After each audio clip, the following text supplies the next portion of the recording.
یہ سب تمہارے مسلمان دوستوں کی بھڑکائی ہوئی آگ ہے انجلی موہتا۔ یہ صرف میرے نہیں، بہت سے لوگوں کے خیالات ہیں روہن۔ یہ ان لوگوں کے خیالات ہیں جو آنکھیں بند کر کے ہر بات تسلیم نہیں کر لیتے، بلکہ پردے میں چھپی سچائی کی کھوج کرتے ہیں۔ اس نے روہن کے جانبدارانہ رویے پر طنز کیا تھا، پھر اس تلخ لہجے میں بولی، مان لو روہن ورما، کچھ نہیں مل رہا ہمیں اپنے سپاہیوں کو کٹوا کر، سوائے اس کے کہ ہر گھر میں ایک بیوہ اور کچھ یتیم بچوں کا اضافہ ہو رہا ہے جن سے ہماری گورنمنٹ کو کوئی دلچسپی نہیں ہے۔ مہینے کے 1000-1500 بھی نہیں دیے جاتے انہیں گزارے کے لیے۔ مان لو روہن ورما کہ جتنا پیسہ ہم ایمونیشن اور آرمی کی ضرورتوں پر خرچ کر رہے ہیں، وہی اگر ہماری عوام پر خرچ کیا جائے تو ہم چند سالوں میں ترقی یافتہ ملکوں کے ساتھ جا کھڑے ہوں۔ ہمارے دیش پر سے غربت کا داغ مٹ جائے، مگر ہماری سرکار اور ہمارے حاکم ادھر سے آنکھیں بند کیے بس کشمیر پر زور لگا رہی ہیں، حالانکہ اس کے بھارت میں شامل ہونے سے نہ تو ہمیں کوئی فائدہ ہے اور نہ ہی کوئی نقصان۔ وہ لوگ مسلمان ہیں، نہ ان کا مذہب ہم سے ملتا ہے نہ ریت رواج، الٹا ہمیں نقصان ہی اٹھانا پڑے گا۔ آئے دن یہ لوگ کوئی نہ کوئی ہنگامہ کیے رکھیں گے، چیونٹی کو بھی پاؤں تلے دباؤ تو کاٹ لیتی ہے، یہ تو پھر زندہ انسانوں کے حقوق اور ان کی آزادی کا معاملہ ہے۔ روہن کا خون کھول اٹھا، مگر انجلی کے اطمینان میں کوئی فرق نہیں پڑا تھا۔ اپنے ہی دیش میں بلا وجہ بغاوت پر اترنے والا پاگل ہی کہلاتا ہے۔ یہیں کی مثال لے لو، گجرات بھارت کے صوبہ پنجاب کے شہر میں مسلمانوں کے ساتھ کس قدر وحشیانہ سلوک کیا گیا ہے۔ زندہ انسانوں کی بستیوں پر بارود چھڑک کر انہیں جلا کر خاک کر دیا گیا ہے۔ غیر تو غیر ہیں، خود بھارتیوں کی نظر میں بھی یہ غیر انسانی سلوک ہے۔ شدت پسند پارٹیز پر سخت تنقید کی جا رہی ہے، پھر بھی تم لوگ کہتے ہو کہ اگر ویدی پیدا نہ ہوں، دہشت گردی نہ پھیلے۔ اوکے روہن ورما، تو پھر میں یہ سوال تم پر چھوڑتی ہوں، تم کشمیر جاؤ اور وہی کرو جو تمہاری باقی فورس کر رہی ہے، مگر مجھے اس چھوٹے سے سوال کا جواب ضرور دینا کہ پچھلے 50 سالوں سے اگر ہماری فوج وہاں امن و شانتی پھیلا رہی ہے تو پھر کشمیری کے ہر گھر میں ایک دہشت گرد کیوں پیدا ہو رہا ہے؟ تم گھر بیٹھے صرف باتیں ہی بنا سکتی ہو، کبھی جو دیش کے لیے لہو بہانا پڑے تو بھاگنے والوں میں سب سے آگے تم ہی ہوگی۔ تم بھی مان جاؤ گے رونی، ایک بار وہاں جاؤ تو صحیح، ہر قدم پر تمہارے قدموں تلے ایک بے کفن لاش ہوگی جو کھلی آنکھوں سے اپنا جرم پوچھتی ہوگی، جس کے خاموش لب تمہارے امن و شانتی کے اس ڈرامے پر ہنستے ہوں گے۔ شٹ اپ، بہت ہو چکا، تم یہاں سے دفع ہو جاؤ، تمہارے لیے یہی بہتر ہوگا، بے حد تپ کر کہتے ہوئے روہن نے سویٹر کا گولا بنا کر سوٹ کیس میں پھینکا تھا۔ دفعتاً انجلی نے مسکراتے ہوئے تعصب سے سر ہلایا تھا۔ یہ تو حال ہے تمہارا روہن ورما، جذباتیت کی انتہا کو چھو رہے ہوتے ہو ہر وقت۔ سب تو برداشت تو ہے ہی نہیں تم میں تم سے لڑنے نہیں بلکہ ملنے آئی تھی۔ نظریاتی اختلاف اپنی جگہ، مگر تم میرے بہت اچھے کزن اور بہترین دوست ہو، مگر میں آج تمہاری باتیں سن کر اور تمہارے خیالات جان کر مجھے ان دونوں رشتوں پر افسوس ہو رہا ہے۔ وہ بے حد سنجیدہ تھا۔ انجلی کی باتوں نے اس کی طبیعت مقدد کر دی تھی۔ یہ ٹھیک تھا کہ پچھلے کچھ عرصے سے بھارت کے پڑھے لکھے اور باشعور طبقے نے اس طرح کے اعتراضات اٹھانے شروع کر دیے تھے، مگر روہن کو انجلی کی برین واشنگ کا اندازہ نہیں تھا۔ اگر تم ہرٹ ہوئے ہو تو میں ایکسکیوز کرنے کو تیار ہوں، ہر شخص کا اپنا نقطۂ نظر ہوتا ہے، بات صرف حوصلے کی ہوتی ہے۔ اگر تم ٹھیک ہو تو میری بات سکون سے سنو اور اپنی پر ڈٹے رہو، وہ بے نیازی سے بولی تھی۔ روہن دانت پیس کر رہ گیا تھا۔ میرے خیال میں تم نے مجھے بہت اچھی طرح گڈ بائی کہہ دیا ہے، اب تم چلی جاؤ تو بہتر ہے۔ خفا ہو گئے ہو؟ وہ یکلخت ہی پگھل گئی تھی، مگر وہ کوئی جواب دیے بغیر اپنی پیکنگ مکمل کرنے لگا تھا تو وہ معصوم سی شکل بنائے اس کے سامنے آ گئی۔ رونی، میں نے کیا کیا ہے آخر؟ اس کے یوں پینترا بدلنے پر وہ چند ثانیوں تک اسے گھورتا رہا، پھر قدرے غصے سے بولا، اگر مجھے بھی تمہاری طرح باتیں کرنی آتی تو تمہارے ان نام نہاد نظریات کی دھجیاں اڑا کر رکھ دیتا، مگر میں صرف ایک بات کہوں گا کہ تم غلط ہو۔ کشمیر ہمارا ٹوٹ انگ ہے اور انڈین آرمی رائٹ پر ہے۔ اوکے، انجلی نے فوراً ہتھیار ڈال دیے تھے۔ مان لیا مسٹر رائٹ، اب تو معاف کر دو۔ اس کے لبوں کے نرم گوشوں میں چھپی مسکراہٹ اور معصوم شکل روہن کو ٹھنڈا کر گئی تھی۔ ٹھیک ہے، مگر ابھی تم میری جان چھوڑو، مجھے اپنی پیکنگ مکمل کرنی ہے۔ مگر یہ سب ابھی سے کیوں؟ تائی کہہ رہی تھی تم تو اگلے ہفتے کو جا رہے ہو۔ وہ پریشان ہونے لگی تو اس نے وضاحت کی، جا تو اگلے اتوار کو رہا ہوں، مگر پیکنگ ابھی سے مکمل کروں گا۔ بالکل وقت پر تو مجھے سامنے بڑی چیز بھی دکھائی نہیں دیتی۔ اس بات سے مجھ سے زیادہ اچھی طرح کون واقف ہوگا؟ انجلی نے گہری سانس بھری تو وہ اپنی سیاہ آنکھوں کو استحزائی انداز میں ہلکی سی جنبش دیتے ہوئے اسے دیکھنے لگا۔ مطلب یہ کہ تم بالکل ہی ایڈیٹ ہو، جسے سامنے کھڑی اتنی خوبصورت لڑکی دکھائی نہیں دیتی؟ یقیناً تمہاری نظر کی نظر کمزور ہے۔ انجلی نے اس کی بے نیازی پر طنز کیا تو وہ سر جھٹک کر رہ گیا۔ پھر کچھ خیال گزرا تو ہلکی سی مسکراہٹ کے ساتھ فل فور بولا، مگر دور کی نظر میری بہت کمال کی ہے۔ تمہاری فرینڈ ہے نا پریتی اگروال، بہت کمال کی شے ہے۔ اف، انجلی نے مٹھیاں بھینچی تھیں۔ روہن کے بچے، ایڈیٹ، وہ دانت پیستی اس پر جھپٹی، مگر اگلے ہی پل وہ کمرے سے باہر تھا۔ اگر تم نے میرے علاوہ کسی اور لڑکی کی طرف آنکھ اٹھا کر دیکھا تو کشمیر جانے سے پہلے میرے ہاتھوں ضائع ہو جاؤ گے۔ اس کی دھمکی پر وہ ہنس رہا تھا۔ تم ذرا میری پیکنگ کمپلیٹ کرو، میں اماں اور گیتا کو لے آؤں۔ کوئی ضرورت نہیں ہے، گیتا آج وہیں رہے گی میرے پاس۔ میں نے تائی سے بات کر لی ہے، انجلی نے روب دکھایا۔ مگر گیتا کے بھائی سے تو بات نہیں کی نا؟ انجلی کے ہونٹوں پر شریر سی مسکراہٹ پھیل گئی تھی۔ میں تو کرنا چاہتی ہوں، وہ خود ہی ڈرتا ہے مجھ سے۔ انجلی کی توقع کے مطابق وہ بھڑک اٹھا تھا۔ بکواس مت کرو، خبردار جو مجھے ڈرنے کا طعنہ دیا تو پھر پاس آ کر بات کرو نا، میں کرنٹ تو نہیں مارتی ہوں۔ وہ ہنسی تھی۔ سخت بےہودہ ہو تم انجلی، وہ دانت پیستا باہر نکل گیا۔ غصے کے اظہار کے طور پر دروازہ بھی زور سے بند کیا تو وہ کانوں پر ہاتھ رکھ کر بے اختیار ہنس دی۔ انجو، اب اپنا موڈ ٹھیک کر لو، پریتی کیا سوچے گی؟ اس کی بہن کی سگائی کی تمہیں خوشی نہیں ہے؟ گیتا اسے بجھا بجھا سا دیکھ کر زچ آ گئی تھی۔ ذرا بھی جی نہیں چاہ رہا ہنسنے مسکرانے کو۔ کل روہن جا رہا ہے نا، اس نے منہ بسورا تھا۔ تو جانے دو، جو تمہیں نہیں پوچھتا تم اس کی فکر میں کیوں دبلی ہو رہی ہو؟ گیتا نے اس کی کلائی میں موتیا اور گلاب کا گجرا باندھتے ہوئے مسکراہٹ دبا کر کہا تو وہ اسے گھورتے ہوئے غصے سے بولی، مجھے تو لگ رہا ہے کہ تم دونوں بہن بھائی کا پریتی پر سخت دل آیا ہوا ہے۔ ہاں ہاں پریتی، گیتا کو بے اختیار ہنسی آ گئی۔ پھر وہ اسے چیڑتے ہوئے بولی، اوہ وہ پوجا متر اور مادھوری کو بھول گئی؟ ان کے تو روز فون آتے تھے بھیا کو۔ دیکھ لینا گیتی، تمہارا بھائی کسی دن میری جان لے لے گا۔ مارے بے بسی کے اسے رونا آنے لگا تو گیتا بوکھلا اٹھی۔ ارے انجو، فار گاڈ سیک رونا مت، میں تو یوں ہی مذاق کر رہی تھی۔ تمہارے لیے یہ مذاق ہے اور مجھے راتوں کی نیند نہیں آتی۔ روہن کی یہ بے پرواہی ایک دن مجھے مار ڈالے گی، دیکھ لینا تم۔ اس کی آواز بھر آئی تھی تو گیتا نے اسے گلے سے لگا لیا۔ ارے ایسی کی تیسی روہن ورما کی، وہ کسی اور کی طرف دیکھے تو صحیح، میری بھابھی تو تم ہی بنو گی۔ تو یہ بات وہ کیوں نہیں کہتا؟ مجھ سے یوں بھاگتا ہے جیسے میں کوئی اچھوت ہوں۔ وہ برگشتہ ہونے لگی۔ روہن ورما کا رویہ تو ہمیشہ سے لاپرواہ ہی رہا ہے، مگر جب کہ وہ اتنی دور جا رہا تھا تو انجلی کی راتوں کی نیند حرام ہونے لگی تھی۔ وہ اس کا تایا ساتھ ہونے کے ساتھ ساتھ بچپن کا اچھا دوست بھی تھا، مگر دل کے معاملات میں ایک دم اناڑی، ہر وقت اپنی نوکری کا بھوت سر پر سوار رکھتا تھا۔ اور جب کہ اس کی کشمیر جانے کی پرانی آرزو پوری ہوئی تھی تو گویا تابوت میں آخری کیل بھی ٹھونکی جا چکی تھی۔ انجلی کو لگ رہا تھا وہ کہیں رستے میں ہی رہ گئی ہے اور روہن ورما آگے چلا جا رہا ہے۔ میرے بھیا کے بھاگنے کی وجہ تم میں دلچسپی نہ ہونا نہیں، بلکہ یہ ہے کہ وہ شرمیلا ہے۔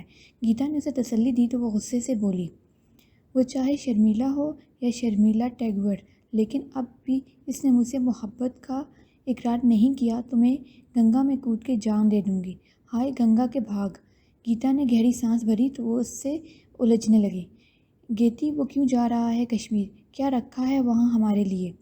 میں کیا کہوں، دیکھو نا، سنجنے بھی تو جا رہا ہے۔ میں تو منتیں کر کے ہار گئی، مگر وہ اس قدر جذباتی ہو رہا ہے کہ حد نہیں۔ کشمیر کو امریکہ سمجھ رہا ہے۔ گیتا خود بے بس تھی۔ سنجنے اس کا منگیتر تھا، روہن اور وہ ایک ہی بیچ میں تھے اور دونوں نے خود ہی کشمیر پوسٹنگ کے لیے درخواستیں دی تھیں جو بخوشی منظور کر لی گئی تھیں۔ ہیلو گرلز، روہن بہت خوشگوار موڈ میں اندر داخل ہوا۔ گیتا نے مانے خیز نظروں سے انجلی کو دیکھا اور اس کا ہاتھ دباتے ہوئے بولی، میں ذرا دیکھوں اماں تیار ہوئی ہیں کہ نہیں، پریتی انتظار کر رہی ہوگی۔ وہ بہانے سے کھسکی تو کن آنکھیوں سے اسے دیکھتا روہن اب اس کے گرد ایک چکر لگاتے ہوئے بھول پن سے بولا، مجھے لگتا ہے جیسے میں نے پہلے بھی تمہیں کہیں دیکھا ہے۔ انجلی جل کر رہ گئی تھی۔ میرے معاملے میں تمہاری یادداشت ہمیشہ کمزور ہی رہی ہے، اس لیے مجھ سے کچھ مت پوچھو۔ روہن نے کہکا لگایا اور اس کے دلفریش نقوب پر نظر جماتے ہوئے بولا، ویسے حیرت کی بات ہے نا، ہمیشہ جینس پہننے والی انجو آج ایک ٹپیکل ہندو ناری لگ رہی ہے۔ اس کی بات نے انجلی کا موڈ بدل دیا۔ چٹکیوں میں لہنگا تھام کر وہ قدرے شوخی سے گھومی۔ تم صرف یہ بتاؤ کہ لگ کیسی رہی ہوں۔ اور وہ واقعہ اس قدر خوبصورت لگ رہی تھی کہ اس سے کڑی بے نیازی برتنے اور اپنے آپ میں گم رہنے والا روہن مسحور ہونے لگا۔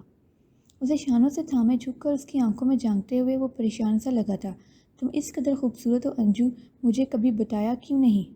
بدھو ہو تم، یہ بات تو تمہیں خود پتہ ہونی چاہیے تھی، انجلی نے شرمیلی سی مسکراہٹ کے ساتھ کہا تو وہ بھی مسکرا دیا۔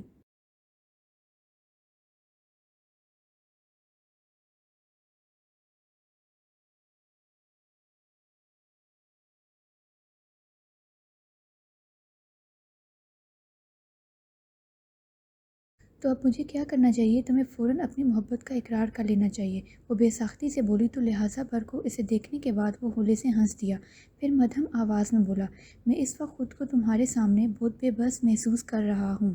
مجھے لگ رہا ہے جیسے تمہاری سانسیں، تمہاری خوشبو اور تمہاری سنہری جیل سی آنکھیں مجھے اپنی گرفت میں جکڑ رہی ہیں۔ انجلی کی رنگت تمتما اٹھی، ہر پل ناقابل تسخیر لگنے والا روہن ورما مٹھی میں سمایا جا رہا تھا۔ اس سے محبت اور اس کے آگے ہار جانے کا اعتراف کرتا وہ جیسے ابھی تمام محبت اس پر لٹانے کو تیار تھا، مگر باہر سے گیتا کی آواز بھرنے پر وہ بوکھلا کر وہاں سے بھاگ گیا تو انجلی کو ہنسی نے آ لیا۔ اس کے دل پر سے یسمردگی کے بادل یکلتی چھٹ گئے تھے۔ یہی وجہ تھی کہ پریتی کی بہن کی سگائی کی تقریب میں اس نے بہت خوشی اور جوش سے حصہ لیا تھا، حالانکہ وہ پریتی کو روہن کی وجہ سے خاص پسند نہیں کرتی تھی۔ پریتی نے تمام کلاس فیلوز کو زبردستی بھنگڑا ڈالنے پر مجبور کیا تو سب میں انجلی کو دیکھ کر روہن بھی اس کے مقابل آ گیا۔ ابھی ہنگامہ ختم نہیں ہوا تھا جب سب سے نظر بچائے وہ اس کا ہاتھ تھام کر اوپر ٹیرس پر لے آیا۔ روہن، پاگل ہو گئے ہو اتنی ٹھنڈ میں؟ ہاں ہو گیا ہوں، کوئی اعتراض؟ اس کے جھمکے کو انگلی سے چھیڑتے ہوئے وہ مسکرا دیا۔ اس کی نگاہوں سے چلکتی محبت انجلی کو نہال کر گئی۔ پھر کتنی ہی دیر وہ باتیں کرتے رہے، محبت کی باتیں، ملن کی باتیں۔ وہ روہن کے ہونٹوں سے یہ سب سن کر خوش بھی تھی اور متحیر بھی۔ روہن نے کتنی ہی بار اس کی آنکھوں اور ہنسی کی تعریف تو کی، اس کی ذہنی روح بھٹکنے لگی۔ رونی، سنا ہے کشمیری لڑکیاں بہت خوبصورت ہوتی ہیں، تو تمہارا کیا خیال ہے میں وہاں گھاس کھودنے جا رہا ہوں؟ اس کے خدشات نے روہن کو شرارت پر مجبور کیا تھا۔ رونی ایڈیٹ! وہ سیڑھیوں پر انجلی کے قدموں میں بیٹھا تھا۔ انجلی نے اس کے سیاہ بالوں کو مٹھیوں میں جکڑا تو وہ ہنسنے لگا۔ جیلس؟ ہاں بہت، وہ صاف کوئی سے بولی تھی۔ ڈونٹ بی سلی انجو، پتہ ہے تمہیں میرا اچھی طرح سے، وہ نرمی سے اپنے بال چھڑاتے ہوئے بولا، مگر وہ بے حد سنجیدہ تھی۔ رونی، تم وہاں کسی لڑکی سے کبھی بدتمیزی مت کرنا۔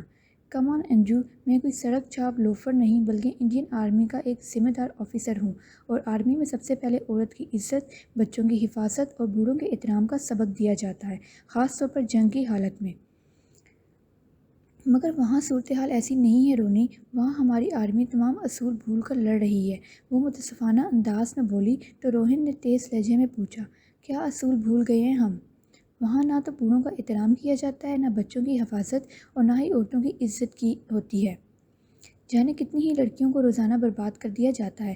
روہن کی کنپٹیاں سلگ اٹھیں۔ تم پھر سے وہی بکواس لے کر بیٹھ گئیں؟ یہ بکواس نہیں ہے روہن، اخباروں میں، ورلڈ میڈیا، انجلی نے نرمی سے کہنا چاہا، مگر وہ بھڑک کر اٹھا اور چلا گیا۔ تم یہ کہنا چاہتی ہو کہ ہماری فوج کے جوان وہاں دنگا فساد کر رہے ہیں، عورتوں کو بے آبرو کر رہے ہیں؟ بھگوان کے لیے روہن حقیقت کا سامنا کرو، ورنہ وہاں جا کر بہت ہرٹ ہوگے تم۔ جو خواب تم یہاں سے لے کر جا رہے ہو ان کی تعبیر تمہاری خواہش اور سوچ کے مطابق نہیں ہوگی، اور جب خواب ٹوٹتے ہیں تو بہت تکلیف ہوتی ہے۔ بکواس بند کرو انجو، اس نے انجلی کو بری طرح جھڑک دیا تھا۔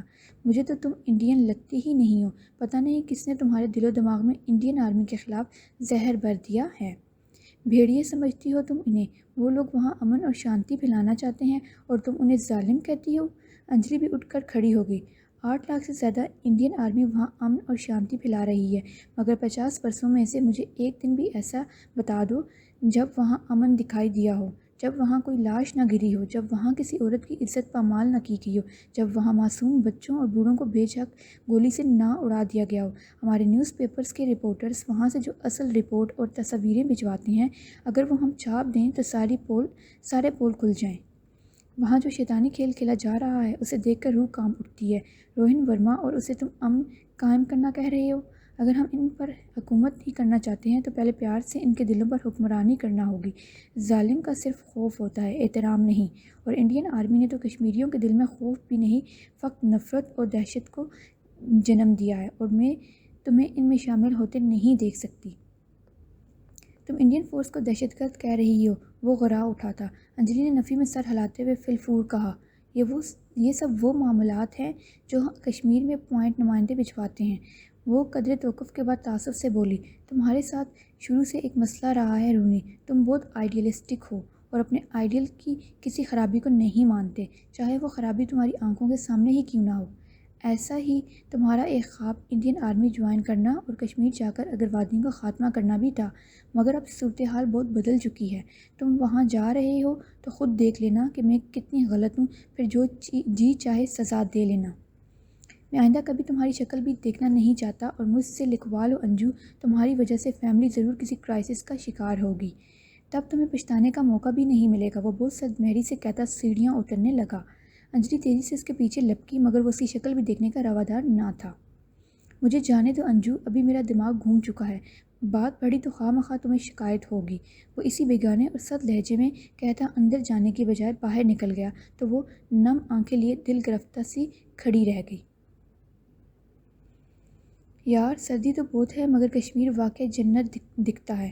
کوئلوں سے دہکتے آتش دان کے سامنے بیٹھ کر گرما گرم کافی سے لطف اندوز ہوتے ہوئے اس نے سنجنے سے کہا تو وہ سر ہلا کر بولا، کل سے ڈیوٹی جوائن کرنی ہے، پھر سارا چام ختم ہو جائے گا۔ سنجنے کو یوں بھی سردی سخت ناگوار گزرتی تھی، مگر کشمیر دیکھنے کا شوق اسے روہن کے جنون کا ساتھی بنا لایا تھا۔ یہی تو اصل ڈیوٹی ہے ہماری، اب ہی تو تنخواہ لینے کا مزہ آئے گا، خالی بیٹھے بیٹھے تو صلاحیتوں کو زنگ لگ جاتا ہے۔ سنجنے نے خالی مگ تپائی پر رکھتے ہوئے تمسخر سے اسے دیکھا، یہاں تم کیا کر لو گے؟ تم یہاں کس لیے آئے ہو؟ روہن نے الٹا اس سے پوچھا تو وہ پیر پسارتے ہوئے آرام سے بولا، ظاہر ہے انجوائمنٹ کے لیے۔ دماغ خراب ہے تمہارا؟ یہاں کیا انجوائمنٹ ہوگی، ہم یہاں آتنکوادیوں کے خاتمے کے لیے آئے ہیں۔ روہن کو گویا برا لگا، مگر وہ ہنوز اسی انداز میں بولا، یہ تمہارا خیال ہے، ورنہ میں تو صرف انجوائمنٹ کے لیے آیا ہوں۔ بہت افسوس کی بات ہے سنجنے، گورنمنٹ ہمیں اس بات کی تنخواہ تو نہیں دیتی، ایک تو تم بھی پتہ نہیں کس دنیا میں رہتے ہو۔ ارے یار، جب گزرے 50 سالوں میں انڈین آرمی اس آتنکواد کو ختم نہیں کر پائی تو ہم کیا کر لیں گے؟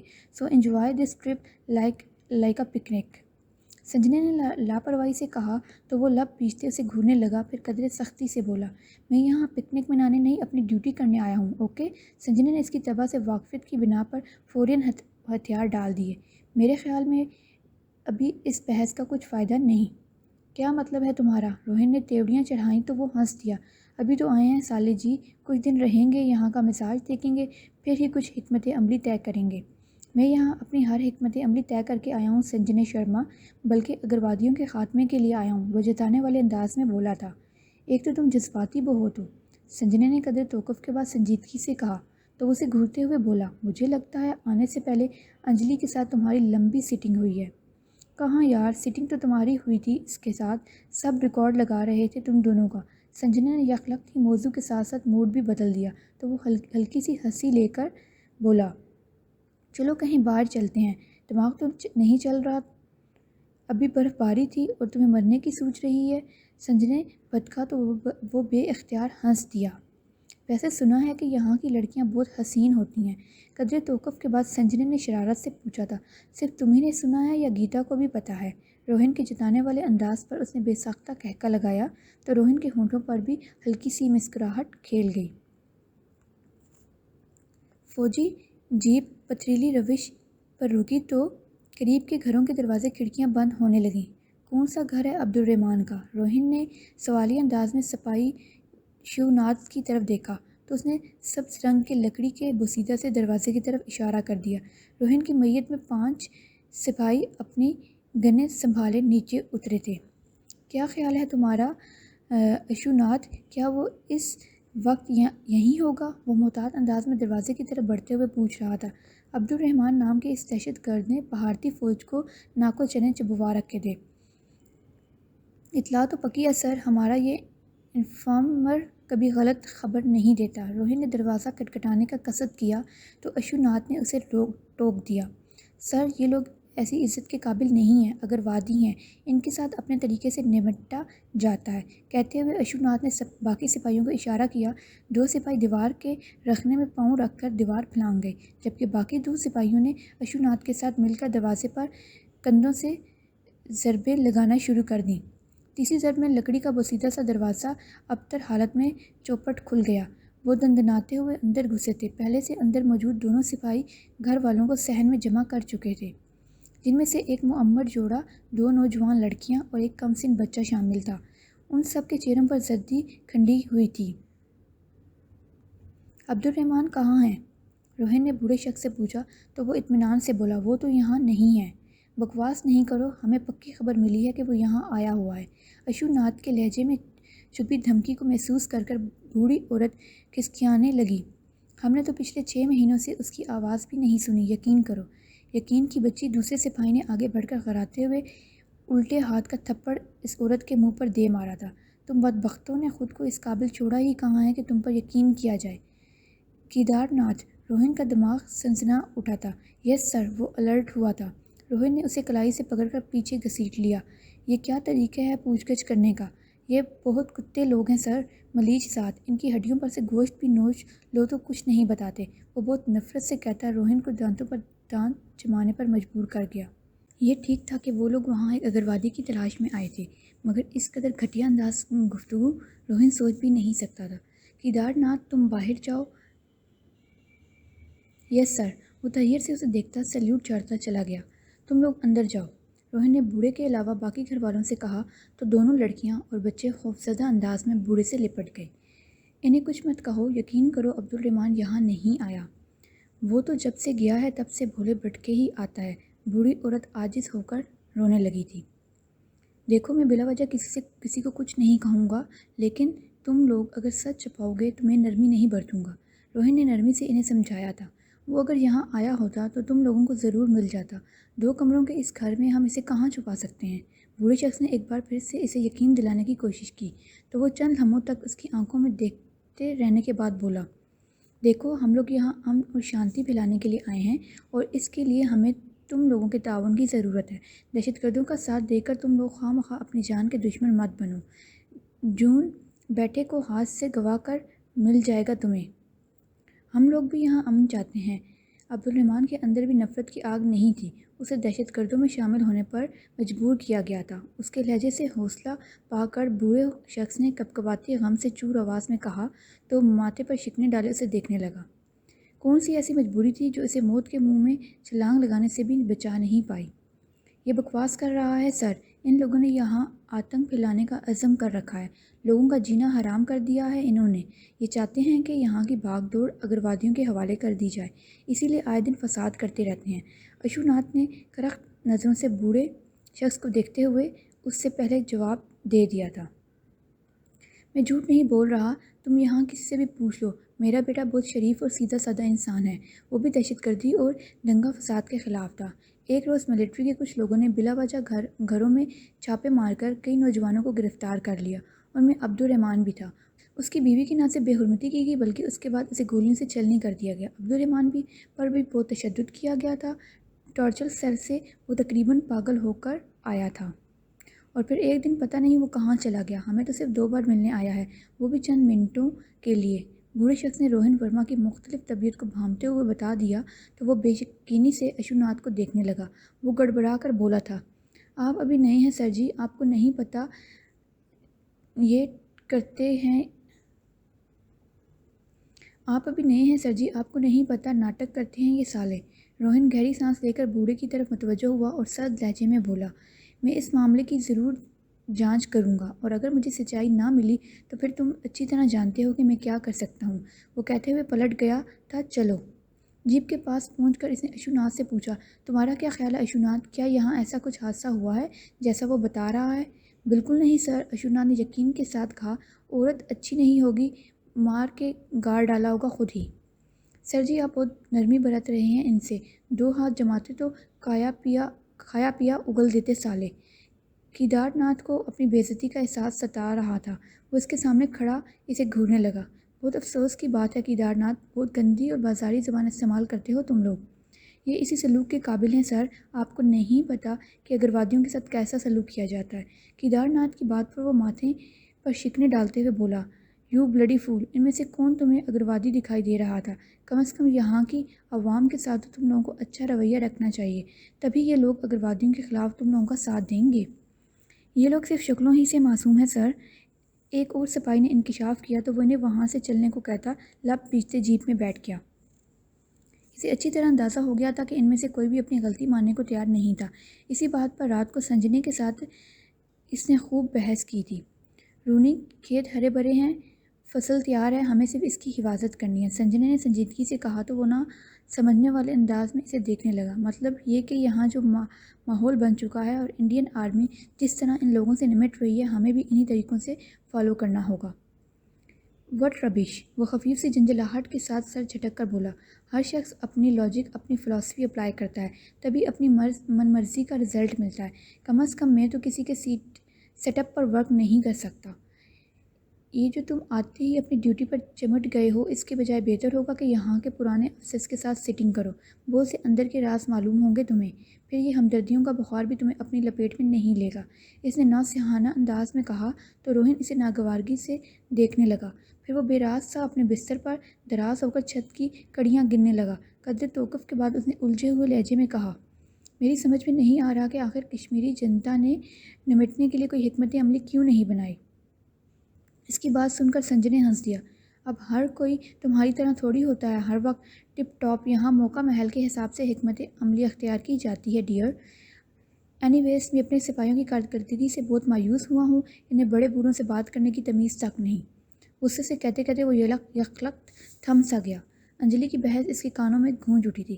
دیکھو، اس میں اتنا سر پر سوار کرنے والی کوئی بات نہیں. ہر آفیسر کا اپنا ایک سیٹ اپ ہوتا ہے جس میں وہ کام کرنا پسند کرتا ہے. وہ تم سے پہلے جس آفیسر کے انڈر کام کرتے رہے ہیں اس کی ورک لائن پر چل رہے ہیں. تم انہیں اپنا سیٹ اپ سمجھا دو. سنجنا نے جس قدر آسانی سے مشورہ دیا تھا اس پر عمل کرنا کس قدر مشکل تھا، یہ کچھ دنوں میں روہن کو پتہ چل گیا تھا. کوئی بھی سپاہی اپنی سابقہ روش بدلنے کو تیار نہیں تھا. شہریوں کے ساتھ مار پیٹ، گالی گلوچ ایک عام سی بات تھی. خراب موسم کی وجہ سے بمشکل روہن کی فون پر گھر سے بات ہو سکی، مگر قسمت کی یاوری کے ساتھ ہی انجلی سے بھی بات ہو گئی. کیسے ہو روہن؟ اس کی آواز میں چھپی بےتابی روہن نے بہت شدت سے محسوس کی تھی. میں ٹھیک ہوں. کشمیر کیسا ہے روہن؟ وہ اسے چڑھنے والے انداز میں پوچھ رہی تھی. کشمیر بہت خوبصورت ہے انجو. وہ خاموش سا ہو گیا، پھر بات بدلتے ہوئے مدھم آواز میں بولا، تم بہت یاد آتی ہو انجو. کیا واقعی؟ وہ حیرت و خوشی سے چیخ اٹھی تھی. روہن کے ہونٹوں پر مسکراہٹ بکھر گئی. واقعی. آئی لو یو انجو. آئی لو یو ویری مچ. اور رونی کاش کہ اس وقت میں وہاں ہوتی. وہ جذباتیت کا شکار ہونے لگی تو روہن کو ہنسی آ گئی. تو کیا کر لیتی تم؟ یہ بتا دیا تو تم شرما جاؤ گے. وہ بھی ہنس دی. اس فون کال نے روہن کے موڈ پر خاصا اچھا اثر ڈالا تھا، مگر ابھی وہ اطمینان سے بیٹھا بھی نہیں تھا کہ کیدار ناتھ نے نیچے وادی میں ہنگامہ ہو جانے کی خبر دے دی. ہوا کیا ہے؟ وہ جلدی سے کیپ سر پر جماتا جیپ کی طرف بڑھ رہا تھا. اگروادیوں کے متعلق خبر ملی ہے سر. ہمارے 2 آدمی مارے گئے ہیں. چلو جلدی کرو. اس نے تیز لہجے میں ڈرائیور کو آرڈر دیا تھا. چند منٹوں کے بعد وہ جائے وقوع پر پہنچا جہاں فضا عورتوں کی چیخو پکار اور رونے کی آوازوں سے گونج رہی تھی. جیپ کے پوری طرح رکنے سے پہلے ہی وہ نیچے اتر گیا. انڈین آرمی کے 10-12 جوانوں نے لوگوں کو محاصرے میں لے رکھا تھا اور ایک طرف لائن میں 10 کے قریب کشمیری نوجوان لڑکے سروں کے پیچھے ہاتھ باندھے کھڑے تھے. روہن کمانڈنگ آفیسر سے واقعے کی تفصیل معلوم کرنے لگا، جو کچھ اس طرح تھی کہ ان کے مخبر کی خبر کے مطابق کچھ دہشت گرد اس علاقے میں موجود تھے. انڈین آرمی نے مشکوک علاقے کا محاصرہ کر لیا تو ایک کشمیری جوان نے ایک فوجی کی گن چھین کر 2 فوجیوں کو ہلاک کر ڈالا تھا. ہمارے جوانوں پر کس نے فائر کیا تھا؟ روہن کا خون کھول اٹھا تھا. آفیسر نے قدرے سائڈ پر جھاڑیوں میں اوندھی پڑی لاش کی طرف اشارہ کر دیا. اس کا کوئی قصور نہیں تھا. یہ لوگ ہماری عورتوں کے ساتھ بدتمیزی کر رہے تھے. لائن میں کھڑا ایک لڑکا ضبط کرنے کے بندھن توڑ بیٹھا تھا تو ایک سپاہی نے آگے بڑھ کر گن کا بٹ اس کی پسلی میں دے مارا. وہ لڑکا تکلیف کی شدت سے دھورا ہو کر زمین پر گر گیا. سپاہی نے اس کی پسلی میں ایک اور ٹھوکر رسید کی تھی. بکواس بند. صاحب کے سامنے کوئی نہیں بھونکے گا. ان سب کو اندر بھیجو. روہن نے بیان کرتی عورتوں کی طرف ناگواری سے اشارہ کیا تو وہ انڈین فورس کو بددعائیں دینے لگیں۔ سپاہی ان کو گھسیٹتے ہوئے گھروں کی طرف لے جا رہے تھے مگر وہ قابو نہیں آ رہی تھیں۔ تبھی ایک سپاہی نے ایک معمر عورت کو بالوں سے پکڑ کر پیچھے گھسیٹا تو روہن کی پیشانی پت اٹھی۔ میری ماں بھی تو اسی عمر کی ہے جس کے روزانہ میں چرن چھوتا ہوں۔ ہاتھ مت لگاؤ مجھے غلیظ انسان، اس عورت نے حقارت سے کہتے ہوئے سپاہی کے چہرے پر تھوک دیا تو اس سے مشتعل ہو کر گن کا رخ عورت کی طرف کر کے فائر کھول دیا۔ ہنگامہ مزید بڑھنے لگا تھا۔ کمانڈنگ آفیسر کے اشارے پر تمام سپاہی اپنی پوزیشن سنبھالنے لگے۔ یہ سب کیا ہو رہا ہے؟ روہن ہکا بکا تھا۔ تم ابھی نئے ہو کیپٹن ورما، یہ سب دہشت گردوں کے ساتھی ہیں، کبھی بھی پیٹ کا راز نہیں اگلیں گے۔ Fire! Commanding officer captain Siddhant نے بات کرتے ہوئے یکلخت اونچی آواز میں آرڈر دیا تو فضا تھرتھراہٹ سے گونج اٹھی تھی۔ فضا میں بارود کی بو کے ساتھ ساتھ چیخو پکار اور رونے پیٹنے کی آوازیں بھی شامل ہو گئی تھیں۔ روہن حد درجہ بے یقینی سے کھڑا 10 کے 10 زندگی سے بھرپور کشمیری نوجوانوں کے جسموں کو بے جان لاشوں میں تبدیل ہوتا دیکھ رہا تھا۔ عورتیں اپنے اپنے بھائیوں بیٹوں کی لاشوں سے لپٹ کر دھارے مار کر رو رہی تھیں، سینہ کو بھی کر رہی تھیں۔ وہ لڑکھڑا کر جیپ کے بونٹ کا سہارا لے بیٹھا۔ سائیں سائیں کرتے دماغ کے ساتھ اس نے دیکھا کیپٹن سدھانت کی آنکھوں میں وحشیانہ سی چمک اور ہونٹوں پر مطمئن سی مسکراہٹ تھی۔ اپنی طبیعت بگڑتی محسوس کر کر وہ جیپ میں بیٹھ گیا تھا۔ جلدی نکلو یہاں سے، اس سے اس فضا میں سانس لینا دشوار ہونے لگا تھا۔ جبڑے بھینچتے ہوئے اس نے سر سیٹ کی پشت سے ٹکا دیا۔ کیا ہے یہ سب نہتے کشمیری ایسے ہوتے ہیں دہشت گرد، زندگی کی حدود کو چھوتے 10 نوجوان لڑکے، ان میں سے کون دہشت گرد تھا؟ اور اگر یہ دہشت گرد تھے تو ان کے ہتھیار کہاں تھے؟ وہ کیوں چپ چاپ گولیاں کھاتے رہے، مرتے رہے؟ تمام رات وہ بہت بے سکون رہا تھا۔ اگلے روز وہ میجر شرما کے سامنے موجود تھا۔ اس نے کیپٹن سدھانت اور اس کے سپاہیوں کے اشتعال انگیز رویے کی رپورٹ میجر شرما کے سامنے رکھی تو وہ اطمینان سے اسے دیکھتے ہوا بولا، میں اس تمام واقعے سے واقف ہوں کیپٹن ورما، تم اپنا مسئلہ بتاؤ۔ سر، کیپٹن سدھانت کی یہ کارروائی سراسر رولز اینڈ ریگولیشنز کی خلاف ورزی میں شامل ہے۔ اس نے بنا تحقیق کیے ان سب لڑکوں کو گولیوں سے بھون ڈالا۔ So what? میجر شرما اب بھی پرسکون تھا۔ روہن کو جھٹکا سا لگا۔ سر، کیپٹن ورما تم ابھی یہاں نئے ہو، تمہیں ان لوگوں کی چال بازیوں کا کچھ پتہ نہیں ہے۔ ذرا سی بھی نرمی کریں گے تو یہ لوگ ہمارے سر پر چڑھ کر ناچنے لگیں گے۔ ان کا ایک ہی علاج ہے اور وہ ہے انکاؤنٹر۔ میجر شرما کہہ رہا تھا مگر روہن کا ذہن اس کے لفظوں کو کیچ کرنے میں ناکام رہا۔ سر، ہم یہاں دہشت گردوں کے خاتمے کے لیے آئے ہیں۔ یس کیپٹن ورما، ہم یہاں کیا کرنے آئے ہیں اور کیا کر رہے ہیں یہ سوچنا تمہارا کام نہیں۔ تم صرف اپنے آفیسرز کے آرڈرز کو فالو کرو اینڈ دیٹس آل۔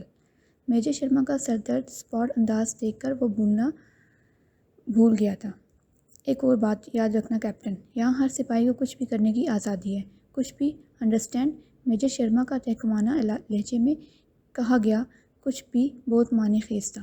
یس سر، روہن بمشکل بول سکا تھا اور اس یس سر نے اس کے اندر پہلی ضرب لگائی تھی۔ فار گاڈ سیک رونی، سنجنے نے اس کے آگے ہاتھ جوڑ دیے تھے۔ تم بھی ان جیسے ہی ہو؟ وہ چلایا تو سنجنے نے دل جلانے والے انداز میں کہا، تمہیں بہت شوق تھا نا ڈیوٹی کرنے کا، اب اڑاؤ مزے، کرو مقابلہ دہشت گردوں کا۔ میری تو سمجھ میں ہی نہیں آ رہا کہ دہشت گرد اصل میں کون ہے، یہ لوگ یا ہم؟ وہ سخت مایوس دکھائی دے رہا تھا۔ Come on Rohan, it's not a big deal, یہاں کون سا ہماری عوام بیٹھی ہے جو تم؟ سنجنے نے اس کی اندر رونی اکھاڑ پچھاڑ سے واقفیت کی بنا پر ہلکے پھلکے انداز میں کہنے لگا تو وہ چلا کر اس کی بات کاٹ گیا۔ بکواس مت کرو سنجنے، اگر یہ ہماری عوام نہیں ہے تو ہم یہاں کیا کر رہے ہیں؟ ہم کشمیر کو اپنا ٹوٹ انگ کہتے ہیں، تو کیا صرف زمین کا یہ ٹکڑا ہمارا انگ ہے، یہاں کی عوام نہیں؟ کول ڈاؤن رونی، سنجنے گھبرا گیا تھا۔ میں نے عبدالرحمن کے متعلق تمام انفارمیشن حاصل کی ہے، اس کا باپ بالکل ٹھیک کہہ رہا تھا۔ صرف 2 ماہ ہوئے ہیں اس کی شادی کو اور ان لوگوں نے بنا کسی وجہ کے نہ صرف اس پر ٹارچر کیا بلکہ اس کی بیوی کا، وہ ہذیانے لہجے میں کہتا ہار سا گیا تھا۔ پھر تکے ہوئے انداز میں بولا، میں نے تب بھی یقین نہیں کیا تھا سنجنے، جب انجلی نے مجھے بتایا تھا۔ میں نے سوچا اس کے مسلمان دوستوں نے اسے بھڑکایا ہوگا۔ کیا فرق پڑتا ہے رونی، کیا فرق پڑتا ہے؟ اگر یہ سالے مر رہے ہیں تو ہمارا بھی تو اتنا نقصان ہی ہو رہا ہے نا۔ جہاں ایک کشمیری مرتا ہے وہاں ہمارا ایک سپاہی بھی مر جاتا ہے۔ مگر یہ ہماری ڈیوٹی نہیں ہے، یہ ایک سپاہی کی ڈیوٹی نہیں ہے۔ یہ لوگ فوج میں سیاست کو انوالو کر رہے ہیں۔ آج کل سیاست کے بغیر کچھ نہیں چلتا مائی ڈیئر، سنجنے نے اسے بہلانے کی خاطر مسکرا کر کہا تھا۔ مگر فوج چل سکتی ہے، اس نے اپنے رولز اینڈ ریگولیشنز ہوتے ہیں اور سپاہی وہ ہوتا ہے جو اپنی ڈیوٹی کے ساتھ ساتھ انسانیت کی پہچان بھی رکھتا ہو۔ وہ تیز لہجے میں بولا تھا، ہمارا کام ہر آرڈر کو یس سر کہہ کر فالو کرنا ہے روہن ورما۔ سنجنا نے اسے جتایا تو اس کی ذہنی روح بھٹکنے لگی۔ انجو ٹھیک کہتی تھی، غلط آرڈر کو بھی دانت پیس کر یس سر کہنا سپاہی کی مجبوری ہوتا ہے، مگر ہمیں غلط آرڈر کیوں دیے جا رہے ہیں؟ کیوں انڈین آرمی کو بدنامی کے گھڑے میں دھکیلا جا رہا ہے؟ کیوں ہم بے گناہوں کے خون سے اپنی وردی کا رنگ لال کر رہی ہیں؟ فورگیٹ اٹ روہن، سنجنا نے بات ختم کرنا چاہی مگر اس کا ہذیان ابھی ختم نہیں ہوا تھا۔ دشمنی ایک ملک کی آرمی کی دوسرے ملک کی آرمی کے ساتھ ہوتی ہے، جنتا کی جنتا کے ساتھ نہیں۔ میں مانتا ہوں کہ یہاں کے نوجوان دہشت گردوں میں شامل ہو رہے ہیں، مگر وہ یہاں گھروں میں تو بند نہیں بیٹھے نا، پھر بستیوں کو کیوں جلایا جاتا ہے؟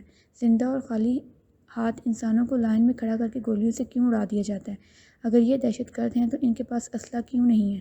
جب انڈین آرمی کے سپاہی ان پر فائر کھولتے ہیں تو یہ چپ چاپ کیوں مر جاتے ہیں؟ پلٹ کر ان پر حملہ کیوں نہیں کرتے؟ کیونکہ ان کے ہاتھ خالی ہیں سنجو، بالکل خالی۔ اس کا اشتعال سے سرخ ہوتا چہرہ وہ دیکھ کر چند لمحوں تک سنجنا بالکل خاموش رہا تھا، پھر گہری سانس لیتے ہوئے بے تاثر لہجے میں بولا، یہ حقیقت ہے روہن، انڈین آرمی کشمیر میں جو کچھ کر رہی ہے یہی اس کی ڈیوٹی ہے، اور یہ تمام آرڈرز دلی سے آ رہے ہیں۔ ان میں فوج کی نہیں بلکہ انڈین گورنمنٹ کی حکمت عملی کام کر رہی ہے۔ اس کے اندر قدرے سکون سے اتنی شفاف حقیقت بیان کرنے پر روہن کا دماغ گھوم اٹھا۔ یہ ڈیوٹی ہے ہماری، اس قدر گھٹیا، ضلالت سے بھری، نہتے بے گناہ کشمیریوں کو فائرنگ اسکواڈ کے سامنے کھڑا کر دینا ہماری ڈیوٹی ہے؟ دہشت گردوں کے آڑے زندہ انسانوں کی بستیوں کو بارود چھڑک کر آگ لگانا ہماری ڈیوٹی ہے؟ نام نہاد چیکنگ کے بہانے راہ چلتی لڑکیوں کے برقعے اتروانا ہماری ڈیوٹی ہے؟ Cool down Rohan, it's all part of game. Sanjana نے اپنے ٹھنڈے انداز میں اسے سمجھانا چاہا، مگر ان 3 مہینوں میں جو کچھ اس نے دیکھا اور سمجھا تھا، اس نے اس کے اندر ایک آتش فشاں بھڑکا رکھا تھا۔ It's not a game Sanjana Sharma, یہ انسانی زندگیوں کا سوال ہے۔ میں دہشت گردوں کی بات نہیں کرتا، مگر یہاں کی جنتا کو تو انسانیت کی آنکھ سے دیکھنا چاہیے۔ وہ چیخ کر رہ گیا، 2 کی لڑائی میں ایک کو ہمیشہ ہار ماننا پڑتی ہے روہن۔ خوب، بہت خوب، لہجہ پر دنگ رہنے کے بعد وہ بہت تلخ و استثنائیہ لہجے میں بولا، 2 کی لڑائی جس میں ایک ہاتھ میں جدید اسلحہ ہے اور دوسرا ہاتھ بالکل خالی ہے، اس میں ہاتھ جیت کا سوال کہاں سے اٹھتا ہے سنجنا؟ جیت ہماری ہے رونی، جیت ہمیں چاہیے۔ اب کی بار سنجنا نے بے حد سنجیدگی سے کہا تھا، ان کی جیت ہماری ہار ہے، یعنی صرف ان سے جیتنے کے لیے ہم یہ ظلم و ستم ڈھا رہے ہیں۔ ہماری اتنی توجہ دہشت گردوں پر نہیں جتنی کہ یہاں کی جنتا کو ختم کرنے پر ہے۔ مسلمان ہمارا دشمن ہے روہن، سنجنا کا انداز یاد دہانی کروانے والا تھا۔ میں جانتا ہوں مسلمان ہمارا دشمن ہے، مگر فوج کی اپنی اسٹریٹجی ہوتی ہے، ذاتی دشمنی کا تو سوال ہی پیدا نہیں ہوتا۔ پھر یہاں کی جنتا کے ساتھ ہمارا رویہ اس قدر ظالمانہ کیوں ہے؟ یہ ہائی کمانڈ کے آرڈرز ہیں روہن، اور اب تم اپنے خوابوں کی دنیا سے نکل آؤ تو بہتر ہے۔ ہر جگہ فوج کے رولز ایک سے نہیں ہوتے، حالات کے مطابق پلاننگ کرنا پڑتی ہے۔ سنجنا کے لہجے میں سختی اتر آئی تھی، اور ہم اپنی ریپوٹیشن کیا بنا رہے ہیں دنیا کی نظر میں؟ اس کی سیاہ آنکھوں میں وحشت سی اتر آئی تھی، ایک گندی اور غلیظ force. Shut up Ronnie, it's enough. Sanjana بھی ہنسنے سے اکڑ گیا تھا۔ ایسا ہے سنجنا، ایسا ہی ہے، تمہیں بھی اچھی طرح معلوم ہو چکا ہے یہ سب۔ 2 سال تک سپاہیوں کو چھٹی نہیں دی جاتی، معلوم ہے کیوں؟ بقول میجر شرما، نیند سیر ہو تو اہتمام سے پکے کھانے پر بھی جی نہیں للچاتا۔ اپنی عورتوں کو ترستے ہوئے یہ سپاہی یہاں کی عورتوں پر بھیڑیوں کی طرح ٹوٹ پڑتے ہیں۔ یہ بھی ان لوگوں کی فریڈم فائٹ کو ختم کرنے کے لیے ایک اسٹریٹجی ہے۔ میرے خوابوں کی دھجیاں تو اس وقت اڑ گئی تھیں جب میجر وشو داس نے کہا تھا کہ یہ ویسے تو شاید یہ نیچ ذات کے ہندو سپاہی بغاوت پر اتر ہی آئیں گے، مگر ہم نے انہیں ہر بات کی آزادی دے رکھی ہے، جس کو چاہے گولیوں سے اڑا دیں، جس لڑکی کو چاہے اٹھا لیں، کوئی انتہائی احمق ہی ہوگا جسے چھٹی کی طلب ہوگی۔ اس کی آنکھوں میں جیسے خون اترنے لگا تھا۔ میں ایک سپاہی ہوں سنجنا، ایک سپاہی جو کبھی بھی دیش کی تاریخ بناتا ہے، اور میں تاریخ کی کسی بدترین فوج کا سپاہی کہلانا نہیں چاہتا۔ میں یہ نہیں چاہتا کہ تم غلط ہو رونی، مگر یاد رکھو، نہ تو تمہیں یہاں گورنمنٹ کی حکمت عملی، میں نہیں کہتا کہ تم غلط ہو رونی، مگر یار ضروری تو نہیں کہ گورنمنٹ کی حکمت عملی تمہاری سوچ اور خواہشات کے عین مطابق ہو۔ سنجنا مدھم پڑ گیا تھا، مگر روہن ورما جسے آئیڈیلسٹک اور جذباتی شخص کے لیے امن کے نام پر کھیلا جانے والا یہ خون ریز ڈرامہ دماغ الٹنے کے مترادف تھا۔ اس نے ہمیشہ اپنے بھارت کو مہان دیش اور انڈین آرمی کو دنیا کی بہترین آرمی سمجھا تھا، مگر کشمیر میں انڈین آرمی نے جس طرح اپنا چولہا اتارا تھا اس نے روہن ورما جیسے باشعور اور حساس شخص کو شدید دھچکا پہنچایا تھا۔ ہاں، گورنمنٹ کیا حکمت عملی ہے گورنمنٹ کی۔ دہلی میں ٹیبل کے پیچھے کرسی پر بیٹھ کر کچھ بھی بھونک دینا بہت آسان کام ہے ان لوگوں کے لیے، مگر ہائی کمانڈ تو سمجھ سکتی ہے اس طرح ہم خود کو ایک بدترین اور دہشت گرد آرمی ثابت کر رہے ہیں۔ وہ سلگا تھا، اسے اپنی رگوں میں خون کے بجائے تیزاب دوڑتا محسوس ہو رہا تھا۔ یہ دہشت گردی ہی ہماری گورنمنٹ کی حکمت عملی ہے روہن۔ سنجنے کے ٹھہرے ٹھہرے انداز نے روہن کو سنسناہٹوں میں دھکیل دیا تھا۔ جتنا ہم ان لوگوں پر ظلم کریں گے، اتنا انہیں دبائیں گے، اتنا ہی یہ لوگ بغاوت پر اتریں گے اور اس طرح ہمارے ہاتھ انہیں ختم کرنے کا موقع لگتا رہے گا۔ کشمیر میں ہمارا واحد مقصد کشمیریوں کو ختم کرنا ہے۔ ان کی تحریکوں کو صرف اسی طرح دبایا جا سکتا ہے کہ کشمیریوں کو ہی ختم کر دیا جائے، ورنہ بازی ان کی ہے روہن ورما، کیونکہ یہ لوگ ہر میدان میں سر پر کفن باندھ کر اترنے کے عادی ہیں۔ سنجنا شرما نے تابوت میں آخری کیل بھی ٹھونک دی تھی۔ روہن ورما کا سارا مان، سارا غرور کچے رنگ کی طرح بہہ گیا تھا۔ اعلیٰ افسران کی ماہانہ میٹنگ میں وہ بالکل خاموش بیٹھا تھا اور سنجنا کا کہنا بالکل صحیح تھا کہ بڑے افسروں کے ساتھ میٹنگ اس کی معلومات میں گراں قدر اضافہ کریں گی، مگر یہ معلومات اس قدر شاکنگ ہوں گی اسے خبر نہیں تھی۔ میجر شرما نے جھنجھلا کر ٹیبل پر ہاتھ مارا تھا۔ ہر وار ناکام، ہر حکمت عملی بیکار۔ میری سمجھ میں نہیں آتا کہ تم لوگوں کی صلاحیتوں کو کیا ہو گیا ہے۔ اس قدر ٹائٹ سیکیورٹی کے باوجود ایک ہفتے کی دوران دہشت گردوں نے ہمارا ایک اسلحہ ڈپو اور اسلحے سے بھری 2 جیپیں تباہ کر دی ہیں، اور یہی نہیں بلکہ ساتھ ہماری فوج کے 3 سپاہی اور 2 اعلیٰ افسران بھی مارے گئے ہیں۔ تم لوگوں کو ہر سہولت دی جا رہی ہے، پھر بھی یہ مٹھی بھر لوگ قابو میں نہیں آ رہے۔ دہلی سے پریشر بڑھتا جا رہا ہے، مگر ابھی تک تم لوگوں نے کوئی مناسب حل نہیں ڈھونڈا۔ میری سمجھ میں تو اس کا ایک ہی مناسب حل ہے، کشمیریوں کا انکاؤنٹر۔ کیپٹن سدھانت نے اپنے مخصوص شفقانہ انداز میں اپنا پسندیدہ ترین حل بتایا تھا۔ روہن لب بھینچ کر رہ گیا تھا۔ تو کرو انکاؤنٹر۔ میجر شرما نے جھنجھلا کر ٹیبل پر ہاتھ مارا تھا۔ ایک ایک کشمیری کو مار ڈالو۔ تم لوگوں کی پشت پناہی کے لیے یہاں پوٹا قانون رائج کیا گیا ہے۔ یہاں کون سا کسی کو آ کر FIR چیک کرنی ہوتی ہے۔ مت بھولو کہ یہاں کی سپر پاور ہم ہیں۔ اس کے باوجود بھی دہشت گرد ہمارے سر پر چڑھ کر ناچتے رہے تو ان سب سہولتوں کا کوئی فائدہ نہیں۔ یہاں رات کو 2 کشمیری مارے جائیں تو صبح ہونے تک ہمارے 6 سپاہی مار دیے جاتے ہیں۔ ادھر ان الو کے پٹھوں نے بابری مسجد کی جگہ رام مندر بنانے کا شوشہ چھوڑ کر فوج کی جان مشکل میں ڈال دی ہے۔ سیاسی پارٹیوں کے آپسی ہتھ کنڈوں کا عذاب یہاں پر ہم پر نازل ہو رہا ہے۔ خواہ خواہ فوج کی ذمہ داری بڑھا دی جا رہی ہے۔ سب جانتے ہیں کہ رام مندر بنانے کا خواب یہ مر کر بھی پورا نہیں کر سکتے۔ آئے دن کے دنگے فساد، ہر وقت جان جانے کا خوف، چلاوے ہیں یہ دہشت گرد چلاوے۔ دن بدن ان کی طاقت میں اضافہ ہوتا جا رہا ہے۔ پتہ نہیں ان میں کون سی بلا سمائی ہے، کمبخت اسلحے سے بھی نہیں ڈرتے۔ میجر گوپال متر کے لہجے میں محسوس کن خوف بول رہا تھا۔ اب تو سپاہی رات کو باہر نکلتے بھی ڈرتے ہیں، اس قدر خوف طاری ہو چکا ہے ان کے دلوں پر دہشت گردوں کا، کیپٹن اروڑا نے کہا تھا۔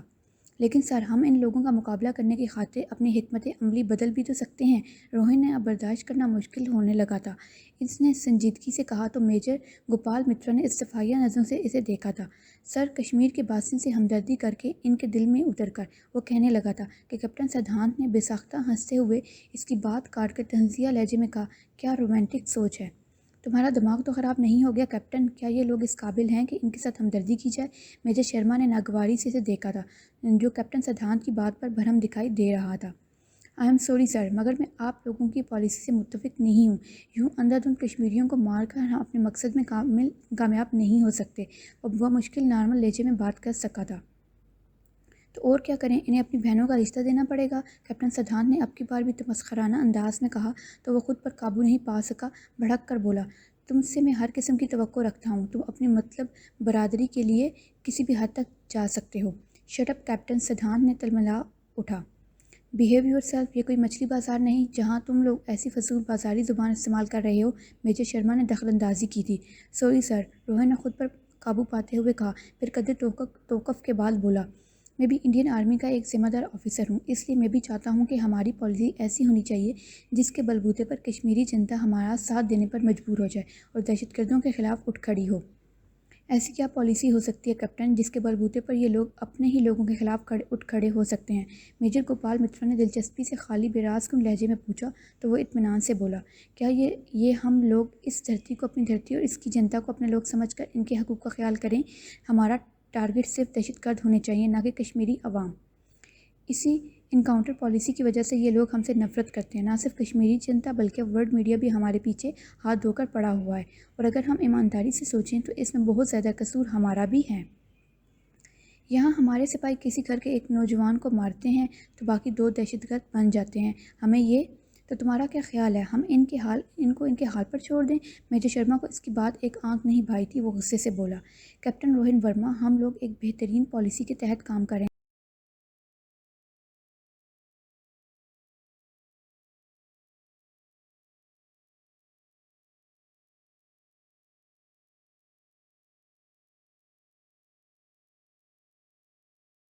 کیا تم نے کبھی سوچا ہے کہ اگر ہم ان بے گناہ کشمیریوں کو مارنا چھوڑ دیں تو کیا ہوگا؟ یہاں امن و سکون پھیل جائے گا. ابھی تو یہ لوگ آئے دن ہماری فوجی کارروائیوں میں الجھے رہتے ہیں. اگر ان کو ہم ہر طرح کا سکھ چین دے دیں گے تو یہ 2 دن میں ہمیں یہاں سے نکال باہر کریں گے. ابھی تو ہم یہاں دہشت گردوں سے مقابلے کی آڑ لے کر گھسے بیٹھے ہیں، ورنہ سب جانتے ہیں کہ یہ مسلمانوں کی زمین ہے. ان کے علاوہ یہاں کسی کا بھی حق نہیں. روہن کا دماغ سنسنا اٹھا تھا تو گویا خود ہی دہشت گردی پھیلائی جا رہی تھی اور خود ہی اس کے خاتمے کی تدبیریں کر کے دنیا کو بیوقوف بنایا جا رہا تھا. اینی ویز، اس فضول گفتگو کا کوئی فائدہ نہیں ہے. تم لوگ صرف یہ بات ذہن میں رکھو کہ مسلمان کو مارنا ہمارے لیے ایک فرض کی حیثیت رکھتا ہے. ینگ مین، تم اس قوم کی طاقت سے ابھی واقف نہیں ہو تو وہ شکر ہے کہ کبھی ان لوگوں کو آپس میں متحد ہونے کا خیال نہیں آیا، ورنہ ہم جیسے لوگوں کو تو دنیا کے کسی کونے میں منہ چھپانے کو بھی جگہ نہ ملے. میجر شرما اب قد مہذب انداز میں کہہ رہا تھا. پھر گویا بات کو یہیں ختم کرتے ہوئے کیپٹن اروڑا کی طرف متوجہ ہو گیا. کیپٹن اروڑا، تم شاید کوئی آئیڈیا ڈسکس کرنا چاہتے تھے. کیپٹن اروڑا الرٹ ہوا تھا. یس سر. سر، میں کنٹرول لائن کی سچویشن سے متعلق کافی سوچتا رہا ہوں. سر، مختلف ممالک کے دباؤ میں آ کر ہم پاکستانی فوج سے دب کر چھپ بیٹھ رہے ہیں. اس سے جوانوں میں سخت بددلی پیدا ہو رہی ہے. مگر اس کے جواب میں ادھر بھی تو خاموشی ہی ہے. میجر شرما نے نہ سمجھنے والے انداز میں اسے دیکھا تو وہ مسکراتے ہوئے بولا. یہی خاموشی تو اب ہمارے سپاہیوں کو اچھی نہیں لگتی سر. انہیں ہر وقت ہتھیار چلانے کی عادت ہو گئی ہے. ان کی انگلی ٹریگر دبانے کے لیے مچلتی رہتی ہے. جب تک پاکستانی آرمی کی طرف سے حملہ نہ ہو ہم کوئی کارروائی نہیں کر سکتے. اوپر سے بہت پریشر فیس کرنا پڑتا ہے. اسی کا تو حل لے کر آیا ہوں. آج رات ہمارے سپاہی کنٹرول لائن کے پاس اس پار اپنی وادی میں فائرنگ کریں گے. اب ہماری جنتا کو کیا پتا کہ فائرنگ کہاں سے ہو رہی ہے. گولی پر کون سا کسی کا نام لکھا ہوتا ہے. کیپٹن اروڑا کی مسکراہٹ میں اس کی مخصوص خباثت جھلک رہی تھی.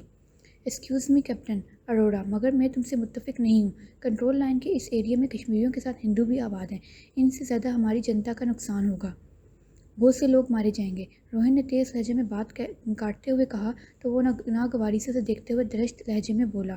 یہ ہماری پہلی پلاننگ نہیں ہے کیپٹن ورما. اپنے فوجیوں کو جگائے رکھنے کے لیے ایسے چھوٹے موٹے کھیل کھیلنے پڑتے ہیں. ورلڈ کمیونٹی کے نمائندوں کے سامنے وہ پردہ ڈالنے کے لیے یہ ٹیکنیک استعمال کرنا پڑے گی. تبھی پاکستان ایریا پر فائرنگ کا موقع ملے گا.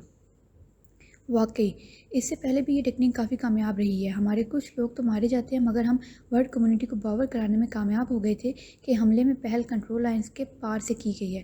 میجر گوپال مترا نے کافی محظوظ ہوتے ہوئے اپنی بڑائی بیان کی تھی. روہن کے پاس جیسے کچھ کہنے کو بچا ہی نہ تھا. سارے جہاں سے اچھا ہندوستان ہمارا اور ہم ہندوستانی. اس قدر گراؤٹ، اس قدر ذلالت. اس سے پہلے جب کبھی بھی وہ کنٹرول لائن پر ہونے والی جھڑپوں کا سنتا تھا تو اپنے لوگوں کو اپنی جنتا کی ہلاکت کی خبر اسے پاکستانی آرمی کے خلاف مشتعل کر ڈالتی تھی. اصل حقیقت تو اب برہنہ ہو رہی تھی. بھارتی فوج اپنی ہی جنتا کا انکاؤنٹر کرنے سے نہیں چوک رہی تھی. روہن بستر پر بیٹھ کر خاموشی سے اپنے جوتے اتارنے لگا. بتاؤ مجھے، تم نے کتنے انڈین سپاہیوں کا انکاؤنٹر کیا ہے اور اس کا الزام کس پر رکھا ہے؟ بہت شوق تھا نا تمہیں یہاں آنے کا، تو اب حقیقت کو فیس بھی کرو. کھینچ کر جرابیں اتارتے ہوئے سنجنے نے تلخی سے کہا اور کپڑے بدلنے کی نیت سے اٹھ کھڑا ہوا. روہن کی ذہنی اور جذباتی کیفیت نے اس کی طبیعت بھی مکدر کر دی تھی، مگر روہن کی حمایت کرنے کا مطلب تھا کہ اس کے اندر کھولتے لاوے کو راہ دینا، اور سنجنے جانتا تھا کہ وہ اسے سنبھال نہیں پائے گا. رات عجیب سی آواز پر سنجنے کی آنکھ کھلی تو وہ چند لمحوں تک چست لیٹا حواس میں آنے کی کوشش کرتے ہوئے ان آوازوں پر غور کرتا رہا. باتھ روم کا بلب جل رہا تھا. اس نے بے ساختہ روہن کے بستر کی طرف دیکھا تو وہ خالی تھا. وہ اچھل کر بستر سے اترا اور باتھ روم کے نیم دروازے کو دھکیل کر اندر داخل ہوا تو وہاں روہن کو واش بیسن پر جھک کے الٹیاں کرتے دیکھ کر گہری سانس لے کر رہ گیا. اسے سہارا دے کر بستر پر لٹاتے ہوئے سنجنے نے کہا تو وہ بہت کچھ بولے بغیر آنکھوں پر بازو رکھ کر لیٹ گیا۔ چند ہموں تک نائٹ بلب کی سبز روشنی میں اسے گھورتے رہنے کے بعد سنجنے اس کے پاس بیٹھ گیا۔ روہن، تم واپس کیوں نہیں چلے جاتے یار؟ یہ سب تمہارے بس کا روگ نہیں ہے، اس نے ملتجیانہ لہجے میں کہا تھا۔ اس کے اندر سے اس کی روہن کے ساتھ وابستگی ظاہر ہو رہی تھی، مگر روہن خاموش پڑا رہا۔ یہاں فوج کو ہر پالیسی طے کرنے کے بعد ہی گھسایا گیا ہے۔ بھارت کی بھاگ دوڑ بیوقوف نہیں چلا رہے۔ ورلڈ میڈیا اور ورلڈ کمیونٹی کے پریشر کو فیس کرنے کے باوجود دھڑا دھڑ کشمیریوں کو ختم کیے جا رہے ہیں۔ جب ایک بات ایک طریقے سے طے ہو چکی ہے تو پھر ہم کسی دوسرے ملک کا پریشر کیوں برداشت کریں؟ ہم لوگ وہی کر رہے ہیں جو بھارتی سرکار چاہتی ہے، اور یار دشمنوں کو مارنے کے لیے تو ہر حکمت عملی جائز ہوتی ہے، وہ اسے بھیلانے کو کہہ رہا تھا۔ روہن نے سر گھما کر اس کی طرف دیکھا اور تلخی سے بولا، اور اپنوں کو مارنے کے لیے؟ اس پر میں صرف یہی کہہ سکتا ہوں کہ مجبوری میں کچھ بھی کیا جا سکتا ہے۔ ان دہشت گردوں کو بدنام کرنے اور کوئی طریقہ ہمارے پاس نہیں ہے۔ اگر ہم اپنے سپاہیوں کی خود ہی قربانی نہ دیں تو الزام ان پر کیسے آئے گا؟ دنیا انہیں واقعی مجاہدین سمجھنے لگے گی جو اپنے دیش کی خاطر امن پسندی سے رہنا چاہتے ہیں۔ سنجنے نے صاف کوئی سے کہا تو وہ بھڑک اٹھا۔ تم بھی ان لوگوں سے الگ نہیں ہو سنجنے، ننگے وطن۔ قاتل ہو تم لوگ، قاتل، اپنے ہی سپاہیوں کے قاتل، صرف اس لیے کہ دہشت گردوں کو بدنام کیا جائے۔ اب تک تو لوگ پتہ نہیں اپنے کتنے سپاہیوں کو موت کے گھاٹ اتار چکے ہوں، جانے کتنے اسلحہ کے ڈبو تباہ ہو چکے ہوں۔ واقعی یہاں ہے کون FIR چیک کرنے والا؟ خود ہی مجرم اور خود ہی قانون۔ تمہارے لیے بہتر ہے کہ تم واپس چلے جاؤ، سنجنے سنجیدگی سے کہتا اٹھ کھڑا ہوا تھا۔ وہ دانتوں پر دانت جمائے خود پر قابو پا رہا تھا۔ دیکھو، تمہارے بیٹے کے متعلق ہمیں بہت پکی خبر ملی ہے۔ وہ دہشت گردوں سے ملا ہوا ہے، اب وہ لمبے چکر میں ہی اندر جائے گا۔ بھول جاؤ کہ کوئی نرمی برتی جائے گی۔ کیا شکل والے پولیس انسپکٹر کھواڑا نے اپنے مخصوص سبکانہ انداز میں کہا تو وہ بوڑھا شخص گھسیانے لگا۔ انسپکٹر صاحب، آپ کو کسی نے غلط اطلاع دی ہوگی۔ میرا بیٹا دہشت گردوں کا ساتھی نہیں ہے۔ یقین کریں، آپ کے سپاہی اسے دکان سے اٹھا کر لائے ہیں۔ دہشت گردوں کو تو ہم جہنم سے بھی نکال لاتے ہیں۔ وہ تفکرانہ انداز میں مونچھوں کو بل دیتے ہوئے بولا تھا۔ وہ بہت معصوم ہے صاحب۔ بوڑھے شخص کی سرخ و سفید رنگت میں خوف کی زردی گھل گئی تھی۔ انسپکٹر کھواڑا نے اسے کینہ نظروں سے دیکھتے ہوئے کرختگی سے کہا، تم تو اپنے بڑے بیٹے عبدالجبار کی دفعہ بھی یہی کہتے تھے۔ آخر میں وہ دہشت گردوں کے ساتھ مارا گیا تھا۔ اس نے ایک میجر سمیت 6 سپاہیوں کو اڑا ڈالا تھا، اور یہی نہیں بلکہ بیچ راستے میں اسلحے کا ایک ٹرک اور 2 جیپیں بھی تباہ کر دی تھیں۔ یہ بیٹا بھی ویسا ہی معصوم ہوگا۔ رحم کریں انسپکٹر صاحب۔ اس کی آنکھوں سے جھلکتی خون کی پیاس اس بوڑھے شخص کو کسی بھی طرح اپنے آخری بیٹے کے وداع پر مجبور کر گئی تھی۔ دفع ہو جاؤ یہاں سے۔ انسپکٹر کھواڑا نے اٹینشن کھڑے سپاہی کو اشارہ کیا تو وہ تقریباً گھسیٹتے ہوئے اس شخص کو باہر لے گیا، مگر باہر جاتے ہی اس کا انداز بدل گیا۔ یوں کیا رو رو کر دکھا رہے ہو؟ کچھ چائے پانی کا بندوبست کرو تو چند گھنٹوں میں تمہارا بیٹا باہر آ سکتا ہے۔ میں کیا کروں؟ اس شخص نے متختل ہوتے حواس کے ساتھ پوچھا تو سپاہی نے دانت نکوستے ہوئے معنی خیز لہجے میں کہا، یہ دنیا ہے بابا، یہاں پر کچھ لو اور دو کا اصول چلتا ہے۔ کچھ رقم لگاؤ تو صاحب تمہاری درخواست پر غور کرے گا۔ پر وہ تو میری بات ہی نہیں سن رہے۔ میرا بیٹا بے قصور ہے۔ بوڑھے باپ کے چہرے پر زرزیاں کھنڈی ہوئی تھیں۔ انڈین پولیس جس قسم کی ڈیوٹی دے رہی تھی اس سے سبھی اچھی طرح واقف تھے۔ ان کے ٹارچر سیل سے کوئی بھی زندہ واپس نہیں آتا تھا۔ اگر کوئی بالفرض آ بھی جاتا تو ہمیشہ کی معذوری اس کے ساتھ ہوتی تھی۔ ہمارا صاحب صرف نوٹوں کی زبان سمجھتا ہے، نوٹوں کی۔ اب کی بار سپاہی نے خباثت سے مسکراتے ہوئے اپنی بات واضح کی تھی۔ کتنے روپے؟ اس شخص کی آنکھوں میں امید کے چراغ جل اٹھے تھے۔ دیکھو، یہ تو ہمارا صاحب ہی بتائے گا، مگر میرا خیال ہے کہ کافی روپیہ لگے گا۔ میں بہت غریب ہوں، جتنا ہو سکا۔ سپاہی کی آنکھوں سے جھلکتی لالچ کی چمک اس شخص کی جہاندیدہ نگاہوں سے چھپی نہیں رہ سکی۔ اس نے بے بسی سے چور لہجے میں کہنا چاہا تھا کہ سپاہی درشت انداز میں اس کی بات کاٹ گیا، یہاں صرف جتنا نہیں بلکہ جتنا بھی ہو وہ چلے گا۔ ایک دفعہ FIR کٹ گئی تو پھر سمجھ لو کہ تمہارا بیٹا لمبے چکر میں اندر گیا۔ نہیں، تم بات کرو انسپکٹر صاحب سے، وہ ڈر کر بولا تھا۔ سپاہی نے دفعتاً اپنے تیور بدل کر دوستانہ انداز میں کہا، ابھی لو آؤ، تمہارے سامنے ہی بات کرتا ہوں۔ وہ دونوں دوبارہ انسپکٹر کے سامنے آئے تو وہ خشونت بھری نظروں سے انہیں دیکھنے لگا۔ کیا بات ہے؟ بوڑھے شخص نے گھبرا کر سپاہی کی طرف دیکھا تو وہ چہلو سا انداز میں بولا، یہ بہت غریب ہے سر، بہت پریشان ہے۔ اپنے اکلوتے بیٹے کی طرف سے میں نے اسے تسلی دی ہے کہ اپنے سر بڑے نرم دل ہیں، مگر خانہ پوری کے لیے تھوڑا بہت پیسہ لگے گا، اوپر والوں کو بھی تو جواب دینا پڑتا ہے نا۔ یہ اس کے بس کی بات نہیں ہے، یہاں آفیسر آ کر باقاعدہ FIR چیک کرتے ہیں، مجھے انہیں بھی جواب دینا پڑتا ہے، خانہ پوری یوں ہی نہیں ہو جاتی۔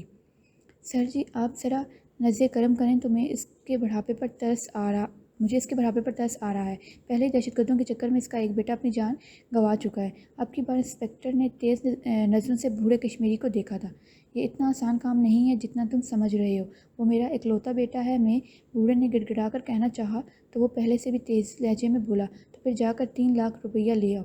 بوڑھے آدمی کی آنکھیں حیرت اور بے یقینی سے پھیل گئی تھیں۔ 3 لاکھ؟ وہ ساخت ہو گیا۔ انسپکٹر بھڑک اٹھا، جوان بیٹے کی اتنی بھی قیمت نہیں ہے کیا؟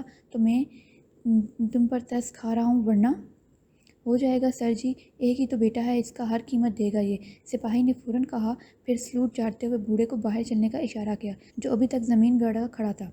شام 7 بجے تک 3 لاکھ روپیہ یہاں پہنچ جانا چاہیے، انسپکٹر کھوارا نے ذلالت سے مسکراتے ہوئے کہا، تو جیسے یک بارگی ہوش میں آیا تھا، گڑ گڑا کر بولا، میں کہاں سے اتنا روپیہ لاؤں گا؟ دکانداری کر کے اپنا اور گھر والوں کا پیٹ پالتا ہوں، وہ تمہارا مسئلہ ہے، تمہیں اپنے بیٹے کو چھڑانا چاہتے ہو، میں تو اس مسئلے میں انٹرسٹڈ نہیں ہوں۔ بہرحال شام 7 بجے تک 3 لاکھ روپیہ لے آؤ تو میں کچھ سوچ سکتا ہوں، لیکن اگر اس سے 1 سیکنڈ بھی اوپر ہوا تو میں FIR درج کروا دوں گا، اور تمہیں اچھی طرح پتہ ہے کہ ایک بار FIR درج ہو گئی تو۔ اور وہ شخص اس قدر نادان نہیں تھا کہ انسپکٹر کھوارا کی آنکھوں کی خوفناک چمک نہ دیکھ سکتا۔ میں کوشش کرتا ہوں، میں ابھی جا کر رقم کا بندوبست کرتا ہوں، مگر میرے بیٹے کو کچھ مت کہنا۔ اس کی آنکھوں میں نمی سی تہر گئی، پہلے شہید بیٹے کی کٹی ہوئی لاش اس کی نگاہوں کے آگے گھوم رہی تھی۔ کوشش کو یقینی بناؤ بڈھے، ورنہ مجھ سے شکایت مت کرنا، اور میری اس جھوٹ کو احسان سمجھو، ورنہ انسپکٹر کھوارا کی سختی اور ایمانداری کو سب جانتے ہیں۔ وہ مونچھوں کو تاؤ دیتے ہوئے بہت تنفر سے کہہ رہا تھا، کیا ہوا عبید اللہ، کیا کہتے ہیں یہ لوگ؟ تھانے سے باہر نکلتے ہی ایک شخص دوسرے شخص سے تیزی سے بوڑھے کشمیری کی طرف بڑھا تھا۔ دونوں عمر میں تقریباً ایک ہی جتنے تھے۔ مار ڈالیں گے یہ لوگ میرے حسن کو۔ وہ جیسے اپنے حواس میں نہیں تھا، اس شخص نے عبید اللہ نامی بوڑھے شخص کا ہاتھ اپنے ہاتھوں میں لے کر تھپایا اور اسے تسلی دینے والے انداز میں بولا، کچھ بھی نہیں ہوگا حسن کو، تم بتاؤ تو صحیح کہ کیا کہا ہے انسپکٹر کھوارا نے۔ اب عبید اللہ نے بے بسی سے اسے دیکھا اور لڑکھڑاتے ہوئے لہجے میں بولا، وہ 3 لاکھ روپیہ مانگ رہا ہے حسن کے بدلے میں۔ 3 لاکھ؟ وہ معمر شخص بھی یکلخت پریشان ہو گیا تھا۔ کیپٹن سدھانت ناکے پر موجود تھا جب ایک فوجی جیپ آ کر رکی۔ یہ سالہ ادھر کیا کر رہا ہے؟ کیپٹن روہن ورما کو جیپ سے اتر کر اپنی طرف بڑھتے دیکھ کر وہ زیر لب بڑبڑایا تھا۔ دھوپ میں کرسی رکھے وہ بڑی فرصت کے عالم میں ٹانگیں پھیلائے نیم دراز انداز میں بیٹھا تھا۔ کیپٹن روہن کو دیکھ کر کیپٹن سدھانت کے پیچھے کھڑے دونوں سپاہیوں نے اسے سیلیوٹ کیا تو روہن نے انہیں وہاں سے ہٹنے کا اشارہ کیا۔ وہ دونوں اس کا مطلب سمجھ کر ان سے کافی فاصلے پر چلے گئے تو کیپٹن سدھانت اسے ناگواری سے دیکھتے ہوئے سیدھا ہوا، میرے خیال میں یہ تمہارا ڈیوٹی ایریا نہیں ہے، پھر تم یہاں کیا کر رہے ہو؟ دیکھو سدھانت، ہم دونوں کا ایک ہی رینک ہے، میں تمہیں کوئی آرڈر تو نہیں دے سکتا، مگر دوستانہ ماحول میں کچھ باتیں کرنا چاہتا ہوں۔ روہن کی آنکھوں کے برعکس لہجے میں بہت ٹھہراؤ تھا۔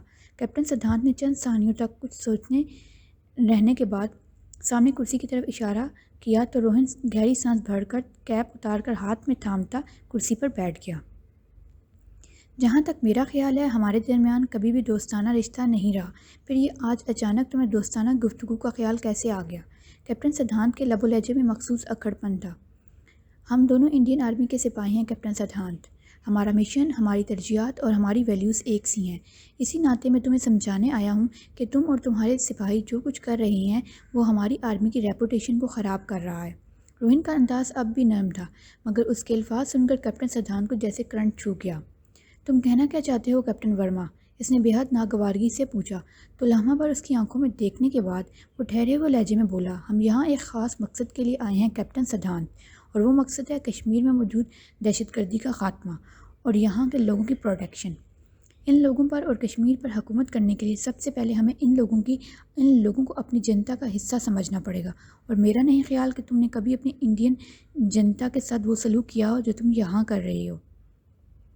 جو کہنا ہے مختصر لفظوں میں کہو کیپٹن ورما، میں تمہاری طرح فارغ بندہ نہیں ہوں۔ کیپٹن سدھانت کے انداز میں بے رخی تھی۔ مجھے خبر ملی ہے کہ تم لڑکیوں کی کالج بس کو روزانہ روکتے ہو، روہن نے سنجیدگی سے کہا تو کیپٹن سدھانت نے یک بار کی مسکراتے ہوئے کرسی کی پوچھ سے ٹیک لگائے۔ It's my duty captain Verma, تمہیں پتہ ہے کہ یہ کس قدر حساس ایریا ہے اور اس کی حفاظت کی خاطر مجھے ہر گاڑی کی چیکنگ کرنی پڑتی ہے۔ وہ جیسے بہت ذمہ دارانہ جذبات سے معمور ہو رہا تھا۔ روہن نے ہونٹوں پر آئی گالی کو بڑی مشکل سے روکا تھا۔ اور اس نام نہاد چیکنگ کے بہانے لڑکیوں کے برقعے اتروانے کو تم کس ڈیوٹی میں شمار کرتے ہو کیپٹن سدھانت؟ اس نے تلخی سے پوچھا تو کیپٹن سدھانت کی مسکراہٹ غائب ہونے میں پل بھر بھی نہیں لگا تھا۔ تمہارا اس معاملے سے کیا تعلق ہے؟ وہ دفتن غرایا تھا مگر روہن پر اس کے غصے کا ذرا برابر اثر بھی نہیں ہوا تھا۔ میرا نہیں بلکہ ہم سب کا اس بات سے گہرا تعلق ہے۔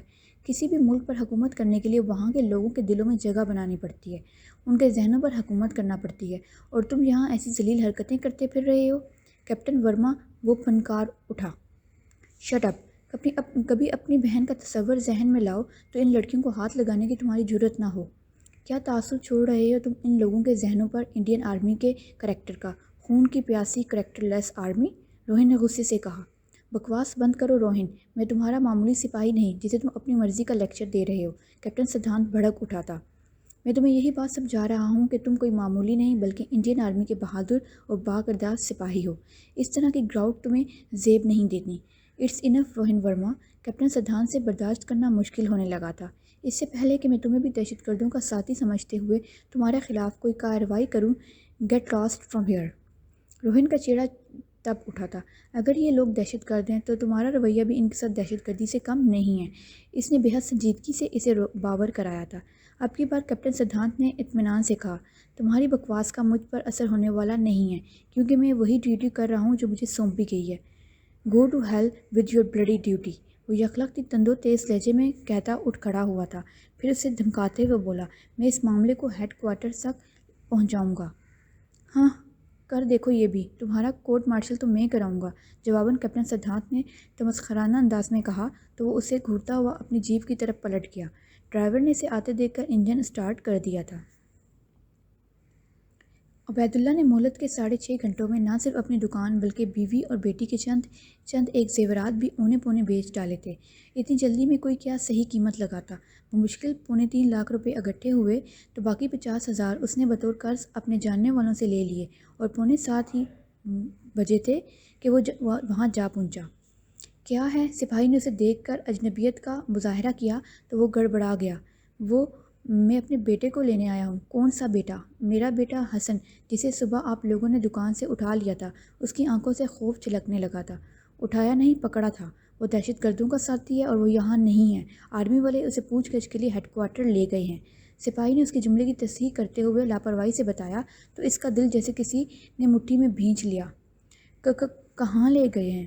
او بابا، بتایا ہے نا، ہیڈ کوارٹرز لے گئے ہیں، باقی لڑکے بھی ساتھ ہی ہیں، اس کے ساتھ ہی ہیں وہ بھی، سپاہی نے اکتا کر کہا تو وہ کپکپاتے ہاتھوں سے چھوٹا سا چمڑے کا بیگ نما پرس آگے کرتے ہوئے بولا، انسپکٹر صاحب نے مجھے 3 لاکھ روپے لانے کو کہا تھا، ابھی تو 7 بھی نہیں بجے، میں روپے لے آیا ہوں، خدا کے لیے اب مجھے میرا بیٹا واپس دے دو۔ دیکھو میں نے تم سے کہا نا، آرمی والے اسے تفتیش کے لیے لے گئے ہیں، یہیں بارہمولہ میں۔ سپاہی نے اس پر غصے سے کہا تو وہ جلدی سے بولا، یہ تو بتا دو کہ کس ہیڈ کوارٹر میں لے گئے ہیں اسے، ایک تو ان بوڑھے لوگوں کا دماغ بہت خراب ہوتا ہے۔ بابا بتایا تو، یہیں بارہمولہ میں آرمی ہیڈ کوارٹر کے تفتیشی سیل میں، وہ اکتا کر بولا تھا، پھر اسے ہاتھ سے جانے کا اشارہ کرتے ہوئے بولا، اب تم جاؤ یہاں سے۔ وہ مایوس ہو کر دل گرفتہ سا واپس پلٹنے کو تھا کہ انسپکٹر کھوارنا اندر آتا دکھائی دیا۔ وہ تیزی سے اس کی طرف لپکا اور رقم والا بیگ اس کی طرف بڑھاتے ہوئے بےتابی سے بولا، انسپکٹر صاحب یہ میں 3 لاکھ روپے لے آیا، آپ نے 7 بجے کا وعدہ کیا تھا۔ کیا وعدہ کیا تھا اس سے؟ انسپکٹر کھوارنا نے سپاہی کو گھورتے ہوئے پوچھا تو وہ بولا، سر اس کا بیٹا ہمارے تفتیشی سیل میں ہے، اس کی واپسی کا وعدہ کیا تھا، تو کیوں واپس نہیں کیا؟ انسپکٹر کھوارنا نے رقم والا بیگ عبیداللہ کے ہاتھ سے لیتے ہوئے پوچھا تو وہ گڑبڑا گیا تھا، سر آپ کا انتظار ہو رہا تھا، اب رقم مل گئی ہے، اس کا بیٹا اس کے حوالے کر دو، انسپکٹر کھوارنا نے کہا تو بوڑھے باپ کے دل میں سکون اترنے لگا، تمام بے چینی اور اضطراب لمحوں میں اڑن چو ہو گیا۔ مگر سر وہ، سپاہی ہچکچایا تھا۔ انسپکٹر کھوارنا نے درشت نظروں سے اسے دیکھا اور کرختگی سے بولا، میں نے جیسا کہا ہے ویسا کرو، اس کے بیٹے کی واپسی کا وعدہ کیا تھا تو واپس کر دو۔ یس سر، سپاہی کا ہاتھ مکینکی انداز میں سیلیوٹ کو اٹھ گیا۔ انسپکٹر کوارا نے اپنے کمرے میں چلا گیا تو اس سپاہی نے بوڑھے عبید اللہ کو وہیں بٹھایا اور خود ایک سپاہی کو ساتھ لے کر اندر کہیں گم ہو گیا۔ عبید اللہ نے کرسی کی پشت سے ٹیک لگا کر آنکھیں موڑ لیں۔ دل میں ایک سکون سا جا گزین تھا۔ پچھلے 7 گھنٹوں سے حسن کی ماں اور بہن جیسے سولی پر لٹکی ہوئی تھیں۔ 22 سالہ حسن سادگی اور شرافت کا پیکر تھا۔ یہ بات کسی کو بھی سمجھ میں نہیں آ رہی تھی کہ پولیس نے اسے کس جرم میں اٹھا لیا ہے اور اب وہ اپنی زندگی بھر کی کمائی بیچ کر اپنی جیتی جاگتی کمائی خریدنے آیا تھا۔ بابا یہ لو۔ سپاہی کی کرخت آواز پہ بے ساختہ اس نے آنکھیں کھولیں تو ہونٹوں پر بیٹے کو دیکھنے کے خیال سے ہلکی سی مسکراہٹ پھیلی ہوئی تھی، مگر دونوں سپاہیوں کے ہاتھ کی گرفت میں خون سے بھری چادر میں لپٹی کسی شے کو دیکھ کر وہ اپنی جگہ سے بے اختیار اٹھ کھڑا ہوا۔ یہ کیا ہے؟ تمہارا بیٹا ہے، اور کیا کوئی ساتھ ہے تو اس کی مدد سے لے جاؤ اسے، سپاہی نے بیزاری سے کہتے ہوئے ایک طرف سے چادر میں لپٹے وجود کو زمین پر ڈالا تو دوسرے نے بھی اس کی تقلید کی۔ عبید اللہ نے اپنے دل کو رک رک کر دھڑکتے محسوس کیا تھا۔ میرا حسن وہ کہاں ہے؟ او بڈھے، زیادہ اداکاری نہ کرو، تمہیں ہم نے پہلے ہی بتا دیا تھا کہ یہ دہشت گردوں کا ساتھی ہے، خود اپنی جان کا دشمن بنا ہوا تھا، تفتیش کے دوران ہمیں اور ہمارے دیش کو گالیاں دے رہا تھا۔ صاف لفظوں میں اس نے اپنے دہشت گرد ہونے کا اعتراف کیا تھا۔ میرا بیٹا؟ عبید اللہ نے لڑکھڑا کر کرسی کی پشت تھامی تھی۔ اس کی بے یقین نظریں زمین پر خون سے بھری چادر میں لپٹے 6 فٹ کے بے جان وجود پر جمی تھیں۔ شکر کرو کہ دفنانے کو لاش مل گئی ہے، ورنہ دہشت گردوں کی لاش کو تو چیل کووں کے آگے ڈال دیتے ہیں ہم۔ اور یہ تو انسپکٹر صاحب کا احسان سمجھو، تم نے اپنا بیٹا مانگا تھا، وعدے کے مطابق انہوں نے دے دیا، اب زندہ یا مردہ کی بات تو نہیں ہوئی تھی نا؟ سپاہی بڑی صفاقی سے کہہ رہا تھا۔ عبید اللہ نے درد کی شدید لہر اپنے بائیں پہلو سے اٹھتی محسوس کی۔ اسے یوں لگا تھا جیسے اس کا دل پھٹ گیا ہو۔ آنکھوں کے آگے چھاتی دھند اور بے جان ہوتی ٹانگیں وہ پورے قد سے نیچے آ رہا تھا۔ سپاہی نے آگے بڑھ کر اسے سیدھا کیا تو تھوڑی دیر تک اسے ٹٹولنے کے بعد گہری سانس لیتا اٹھ کھڑا ہوا۔ ایک لاش اور ذمہ پڑ گئی ہے، اب اس کی کریا کرم تجہیز و تکفین کی بھی فکر کرو۔ کریا کرم کیا کرنا ہے؟ پیچھے ابھی 2 گڑھے بالکل خالی ہیں، دوسرا سپاہی صفاقی سے مسکراتے ہوئے بولا تھا۔ پھر انہوں نے جھک کر عبید اللہ کا ایک بازو گرفت میں کیا اور اسے گھسیٹتے ہوئے اندر کی طرف جانے لگے۔ شرم آنی چاہیے تمہیں کیپٹن ورما، انڈین آرمی کا ذمہ دار آفیسر ہوتے ہوئے تمہیں آرمی کے رولز اینڈ ریگولیشنز کا پتہ نہیں ہے؟ کس بیس پر تم جا کر کیپٹن سدھانت سے الجھ رہے تھے؟ میجر شرما اس پر برس رہا تھا۔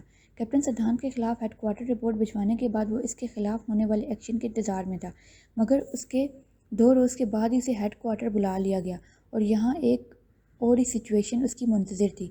میجر شرما اور میجر گوپال مترا کے ساتھ وہاں کیپٹن سدھانت کو بہت ریلیکس موڈ میں بٹھا کر اس کا ماتھا تو پہلے ہی ٹنگ گیا تھا اور تھوڑی دی دیر کے بعد میجر شرما نے جب اس پر گرجنا برسنا شروع کیا تب اسے کیپٹن سدھانت کے اطمینان کی وجہ سمجھ میں آئی تھی۔ ہم یہاں امن و شانتی قائم کرنے کے لیے آئے ہیں یا آپس کی دشمنیاں نبھانے؟ کیپٹن ورما، یہ تمہارے خلاف پہلی رپورٹ نہیں ہے، اس سے پہلے بھی تمہاری غیر ذمہ دارانہ حرکتوں کی رپورٹس ہیڈ کوارٹر کو مل چکی ہے، تم سے تو تمہارے سپاہی تک خوش نہیں ہیں۔ میجر گوپال مترا نے ابھی سے سرزنش کی تھی۔ سر، میں نے کچھ بھی غلط نہیں کیا، کیپٹن سدھانت ڈیوٹی کے نام پر گندے کھیل کھیل رہا ہے، یہاں کے لوگوں نے کئی بار۔ روہن کی کنپٹیاں سلگ اٹھی تھیں۔ اس نے ضبط کرتے ہوئے کیپٹن سدھانت کی حرکتوں سے متعلق بتانا چاہا، مگر میجر شرما درشت لہجے میں اس کی بات کاٹ گیا تھا۔ کیپٹن سدھانت انڈین آرمی کا آفیسر ہے اور یہاں کے لوگ مسلمان ہیں جن کو ختم کرنا اور کشمیر کو اپنے دیش میں شامل کرنا ہمارا ٹارگٹ ہے، اور یہ بات میں تمہیں پہلے بھی سمجھا چکا ہوں۔ اسے ان لوگوں سے محبت اور ہمدردی کا بخار چڑھ گیا ہے سر، ایسے مجھ سے بات کر رہا تھا جیسے ان کشمیری لڑکیوں میں اس کی بہن بھی شامل تھی۔ کیپٹن سدھانت تمسخرانہ نظروں سے اسے دیکھتے ہوئے کہہ رہا تھا۔ روہن دانتوں پر دانت جما کر رہ گیا۔ میجر شرما نے پھر سے اس کی برین واشنگ شروع کر دی تھی، مگر اس کا ذہن اس پل کہیں اور ہی اڑانے بھر رہا تھا۔ رونی، پتہ ہے کبھی کبھار مجھے یوں لگتا ہے کہ تمہارا دل مسلمان ہے۔ اس کی طبیعت کی سادگی اور زندگی کی تمام معلومات میں ایماندارانہ رویہ کبھی کبھار انجلی کو شرارت پر مجبور کر دیتا تھا۔ تب وہ اپنی مسکراہٹ دبا کر بظاہر بہت سنجیدگی سے کہتی تو وہ دانت پیستا اس کے پیچھے بھاگ اٹھتا تھا، اور وہ اس بار اس کے سنجیدگی سے اس بات پر ناراض ہو جانے کے بعد اس نے باقاعدہ ہاتھ جوڑ کر معافی مانگی اور معصومیت سے بولی، دیکھو نا رونی، اب میں غلط تھوڑی کہتی ہوں، میرے دوستوں میں مسلم لڑکے لڑکیاں بھی شامل ہیں، اور یقین کرو ان کی سوچیں اور خیالات بالکل تمہاری طرح ہیں، صاف ستھرے اور کھرے۔ وہ بھی خود کو ہندو یا مسلم نہیں بلکہ پہلے انسانیت کے درجے پر فائز کرتے ہیں۔ مثلاً تم قتل ہی کی بات لے لو، کسی کو قتل کرنے کو برا سمجھنے کے لیے ہندو یا مسلم نہیں بلکہ انسان ہونا ہی کافی ہوتا ہے۔ اسی لیے میں کہتی ہوں کہ تمہارا دل مسلمان ہے، کیونکہ وہ لوگ بھی تمہاری طرح بیجا زیادتی نہ تو کرتے ہیں اور نہ ہوتی دیکھ سکتے ہیں۔ اور یہ لو، روہن ورما نے میجر شرما کی طرف خالی نظروں سے دیکھا۔ اس کا ذہن اس قدر منتشر ہو رہا تھا کہ وہ میجر شرما کی آواز سن نہیں پا رہا تھا، صرف اس کے ہلتے ہونٹ اسے دکھائی دے رہے تھے۔ یہ انسانیت کے کس درجے پر فائز ہے کہ کیا انہیں انسان کہنا جائز ہے؟ خود کو مہمان دیش کی آرمی کہنے والے تو انسان کہلانے کے بھی لائق نہیں ہیں۔ آئی ہوپ کیپٹن ورما کہ آئندہ تم ایسی کسی شکایت کا موقع نہیں دو گے، ورنہ مجھے مجبوراً کوئی انتقامی انتہائی قدم اٹھانا پڑے گا۔ میجر شرما نے سخت لہجے میں تنبیہ کی تو وہ خاموشی سے اسے دیکھتا رہا۔ اس نے جھنجھلا کر اسے جانے کی اجازت دے دی تھی۔ رونی، تمہارے لیے انجو کا فون ہے، جلدی کرو، لائن خراب ہے، بمشکل بات ہو پائے گی۔ سنجنا نے دروازے سے جھانک کر اونچی آواز میں تیزی سے کہا تو وہ پچھلے ہفتے بھر سے گویا دنیا سے بیزار نڈھال سا پڑا تھا، بجلی کسی تیزی سے اٹھ کر باہر بھاگا۔ انجلی نے چاہے جتنے بھی جوئی سے ادھر ادھر کی باتیں کیوں نہ کی ہوں، مگر روہن کو پتہ چل گیا تھا کہ یہ فون سنجنا کی کارستانی تھا۔ یہ آج کل تم کن معاملوں میں پڑے ہوئے ہو؟ سیدھی سادھی ڈیوٹی کرو، باقی سب کو ان کے حال پر چھوڑ دو، ان سب کو دفع کرو۔ انجو، تم کچھ اور باتیں کرو۔ وہ بیزار ہو گیا تھا، بوجھل سے انداز میں بولا۔ اور کون سی باتیں؟ انجو ہنسی تھی، مگر وہ جذبات کی روح میں بہتا جا رہا تھا۔ اپنی باتیں انجو، تمہاری، میری، ہماری خوشیوں کی باتیں، ان دنوں کی باتیں جب ہم دونوں پاس تھے تب تم مجھ سے کتنے دور تھے، یاد ہے نا؟ وہ شکوہ کر رہی تھی۔ بہت غلط تھا میں انجو، تم مجھے روک رہی تھی تو میں رکا نہیں انجو، رک گیا ہوتا تو آج اس عذاب سے تو نہ گزر رہا ہوتا۔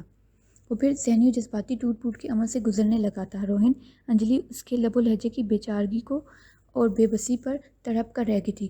تم سب بہت یاد آتے ہو انجو، ماں اور گیتا کا چہرہ تو آنکھوں کے آگے سے ہٹتا ہی نہیں ہے۔ ماں سے کہنا میرے لیے دعا کریں، اور انجو تم بھی دعا کرنا کہ میں اپنوں کی کسی حکمت عملی کا شکار نہ بن جاؤں۔ وہ بہت شکستہ دل ہو رہا تھا، تبھی فون کی لائن بے جان ہو گئی تھی تو اسے لگا جیسے زندگی سے بھی رابطہ ٹوٹ گیا ہو۔ اسی شام ایک بہت بہانہ واقعہ رونما ہو گیا۔ کیپٹن اروڑا کے ایک سپاہی منموہن داس نے فائرنگ کر کے اپنے ہی 5 سپاہیوں کو ہلاک کر دیا۔ پورے یونٹ میں سنسنی آمیز ہلچل سی مچ گئی تھی۔ سپاہی تو ایک طرف رہے، آرمی کے آفیسرز بھی ایک دوسرے سے گھبرائے پھر رہے تھے۔ آپسی اعتماد کی فضا پہلے ہی دھندلی سی تھی، مگر اب تو اعتماد و اعتبار بالکل ہی مفقود ہو گیا تھا۔ منموہن داس کا کورٹ مارشل ہو گیا۔ آرمی کی عدالت میں اس نے مخبوط الحواسی کی کیفیت میں اپنا بیان ریکارڈ کرایا تھا۔ میں اس آرمی کے اس تمام احکامات سے نفرت کرتا ہوں۔ میں یہاں پر بھارت ماتا کا بہادر سپوت بن کر آیا تھا۔ نیچ جات شودر ہونے کے باوجود مجھے آرمی میں جگہ دی گئی تھی، تو پھر اپنے دیش کی خاطر جان دینا مجھے ایک فخر کی بات لگنے لگا تھا۔ میں بہت جذبے اور خواہشیں لے کر کشمیر میں آیا تھا، یہاں کی جنتا کو دہشت گردوں کے ظلم سے نجات دلانے کے لیے آیا تھا، مگر یہاں آ کر میری سمجھ میں ہی نہیں آیا کہ دہشت گرد کون ہے۔ میرے آفیسرز اتنے گندے حکم دیتے تھے کہ میری روح تک کانپ اٹھتی تھی۔ ان لوگوں نے 8 سال کی بچی سے لے کر 80 سال تک کی عورت کی آبرو ریزی کی ہے، پھول جیسی کومل لڑکیوں کو ظالمانہ تشدد اور بدترین ظلم کا نشانہ بنایا ہے۔ ان کے ساتھ بدسلوکی تو الگ۔ میرے آفیسرز اتنے گندے حکم دیتے تھے کہ میری روح تک کانپ اٹھتی تھی۔ ان لوگوں نے 8 سال کی بچی سے لے کر 80 سال تک کی عورت کی آبرو ریزی کی ہے، پھول جیسی کومل لڑکیوں کو ظالمانہ تشدد اور بدترین ظلم کا نشانہ بنایا ہے۔ ان کے ساتھ بدسلوکی تو الگ رہی، انہیں مارا بھی تڑپا کر جاتا تھا، انہیں گھٹنوں برف کی سیلوں پر لٹایا جاتا ہے۔ ہم لوگ کپڑوں کا ڈھیر پہن کر بھی یہاں کی سردی کا مقابلہ نہیں کر سکتے، اور وہ معصوم لڑکیاں، مجھے اپنی دونوں بہنیں بہت یاد آتی تھیں۔ ان کی بے لباسی مجھے اپنی بہنوں کی بے لباسی لگتی تھی، اور وہ سب اس کام کے عادی ہو چکے تھے۔ اب تو انہیں کسی آرمی آفیسر کے حکم کی بھی ضرورت نہیں پڑتی تھی، وہ سب ان معاملات میں طاق ہو چکے تھے، مگر میں نے سپاہی کی حیثیت سے بھرتی ہوتے ہوئے جو قسم لی تھی وہ میں کبھی نہیں بھولا ہوں۔ ماں شیراں والی کی کریاں مہربانی سے میں نے نہ صرف ان 5 کتوں کا خاتمہ کیا ہے، بلکہ میں ان آفیسرز کو بھی مارنا چاہتا ہوں جو ہمیں ایسے گندے حکم دیتے ہیں اور یہاں کی ماؤں بیٹیوں کو لوٹ کا مال سمجھ رہے ہیں۔ مجھے جب بھی موقع ملے گا میں ان سب کا خاتمہ کر دوں گا۔ مگر منموہن داس کو ایسا کوئی موقع نہیں دیا گیا۔ اسی وقت اسے موت کی سزا سنا دی گئی تھی، مگر میجر شرما نے ایسی کسی مزید بغاوت سے بچنے کی خاطر اسی شام منموہن داس کو فائرنگ اسکواڈ کے سامنے کھڑا کر دیا۔ اس کی موت نے بہت سے ذہنوں کو ٹھٹھرا دیا تھا۔ سر، آج پورے 2 ہفتے ہو گئے ہیں مگر کیپٹن روہن ورما کا کوئی سراغ نہیں ملا۔ وہ ابھی تک لاپتہ ہے، کیپٹن اروڑا نے میجر شرما کو رپورٹ دی تھی۔ سمجھ میں نہیں آ رہا کہ وہ کہاں غائب ہو گیا ہے، میجر شرما نے پرسوچ انداز میں کہا تھا۔ اسے ان کشمیریوں کی ہمدردی کا بہت بخار چڑھتا تھا، انہی میں سے کسی نے ٹھکانے لگا دیا ہوگا اسے۔ کیپٹن سدھانت نے سادہ آئیڈیا لگایا تھا۔ میرے خیال میں اب اس کی واپسی کے کوئی بھی آثار باقی نہیں رہے۔ کیپٹن اروڑا، اس کیس کو بند کرو اور اپنی توجہ کنٹرول لائن پر مرتکز رکھو، جہاں تمہاری فضول حکمت عملی نے بھارتی فوج کا کھانا خراب کر کے رکھ دیا ہے۔ کنٹرول لائن کے پار تو کیا نقصان ہوتا، الٹا پاکستانی فوجیوں کی فائرنگ سے ہماری ایک فوجی چوکی مکمل طور پر تباہ ہو گئی ہے اور جانی نقصان الگ ہوا ہے۔ میجر شرما نے درشت لہجے میں کہا تو کیپٹن اروڑا ڈٹائی سے بولا، سر ایسی پلاننگز میں رسک تو لینا ہی پڑتا ہے، یہی نقصان اگر پاکستانی فوج کا ہوتا تو ہمیں شاباشی مل رہی ہوتی۔ اوکے اوکے، میجر شرما کے انداز میں اکتاہٹ در آئی تھی۔ پھر وہ کیپٹن سدھانت کی طرف متوجہ ہوا۔ اینڈ یو کیپٹن سدھانت، تم روہن ورما کی گمشدگی کی فائل تیار کرو تاکہ انڈین ہیڈ کوارٹر بھیجی جا سکے، دیر ہونے پر مسائل سر اٹھا سکتے ہیں۔ اوکے سر، کیپٹن سدھانت نے بہت عرصے کے بعد خود کو اتنا خوش اور مطمئن محسوس کیا۔ انجلی موہتا، دل تو چاہ رہا تھا کہ تمہارے نام کے ساتھ وابستگی کے کچھ حسین الفاظ بھی لگاؤں، مگر انہیں ختم ہونے کے ساتھ میں کوئی آس کوئی امید نہیں تھمانا چاہتا تھا۔ تم میرا خط پا کر حیرت اور بے یقینی کا شکار ہوگی، کیونکہ اب تک تو آرمی رولز کے تحت میری گمشدگی یا پھر موت کی خبر تم لوگوں تک پہنچا دی گئی ہوگی، مگر میں زندہ ہوں اور پہلے سے زیادہ زندہ ہوں انجو۔ میں بھارتی فوج کا ایک پرجوش اور جانباز سپاہی تھا، جس کے دل میں ہر سپاہی کی طرح اپنے دیش کی خاطر جان قربان کر دینے کا جذبہ تھا۔ میں اپنے دیش کی طرف اٹھنے والی ہر میلی آنکھ کو نکال دینے کا عزم رکھتا تھا، اور ایسی ہی محبت مجھے کشمیر سے بھی تھی۔ کشمیر زمین پر سورگ کا ایک نظارہ ہے، جہاں گزشتہ 60 برس سے ہمارے سپاہی ایک عظیم جہاد کر رہے تھے، یہ میں سمجھتا تھا۔ میں بہت سے خواب لے کر کشمیر آیا تھا، اور ساتھ ہی تمہارا سوال بھی جو تم نے میرے سامان میں کہیں باندھ دیا تھا، وہ چھوٹا اور بے وقت سا سوال میرے لاشعور میں دفن رہا کہ دہشت گرد کیسے بنتے ہیں۔ یہی پوچھا تھا نا تم نے؟ تب تک یہ میرے لیے ایک بے وقت سوال ہی تھا انجو، مگر آج اگر کوئی مجھ سے پوچھے گا کہ مسئلہ کشمیر کا منصفانہ حل کیا ہے تو میں اسے یہی کہوں گا کہ وہ صرف اس بات کا پتہ چلا لے کہ دہشت گرد کیسے بنتا ہے، تو کشمیر کا منصفانہ حل نکلنے میں 1 منٹ بھی نہیں لگے گا۔ ہر ہندو سپاہی کی طرح میں بھی پاکستان اور پاکستان فورس سے نفرت رکھتا تھا، مگر کشمیر میں آ کر مجھ پر بہت سے اندیکھے سنے راز کھل گئے۔ ہماری فورس کا مقابلہ دہشت گردوں سے نہیں بلکہ کشمیری جنتا سے تھا۔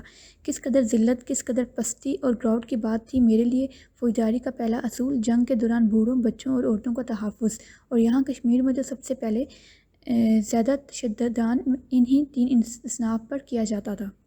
منموہن داس کا ذہنی توازن کیوں نہ الٹتا انجو؟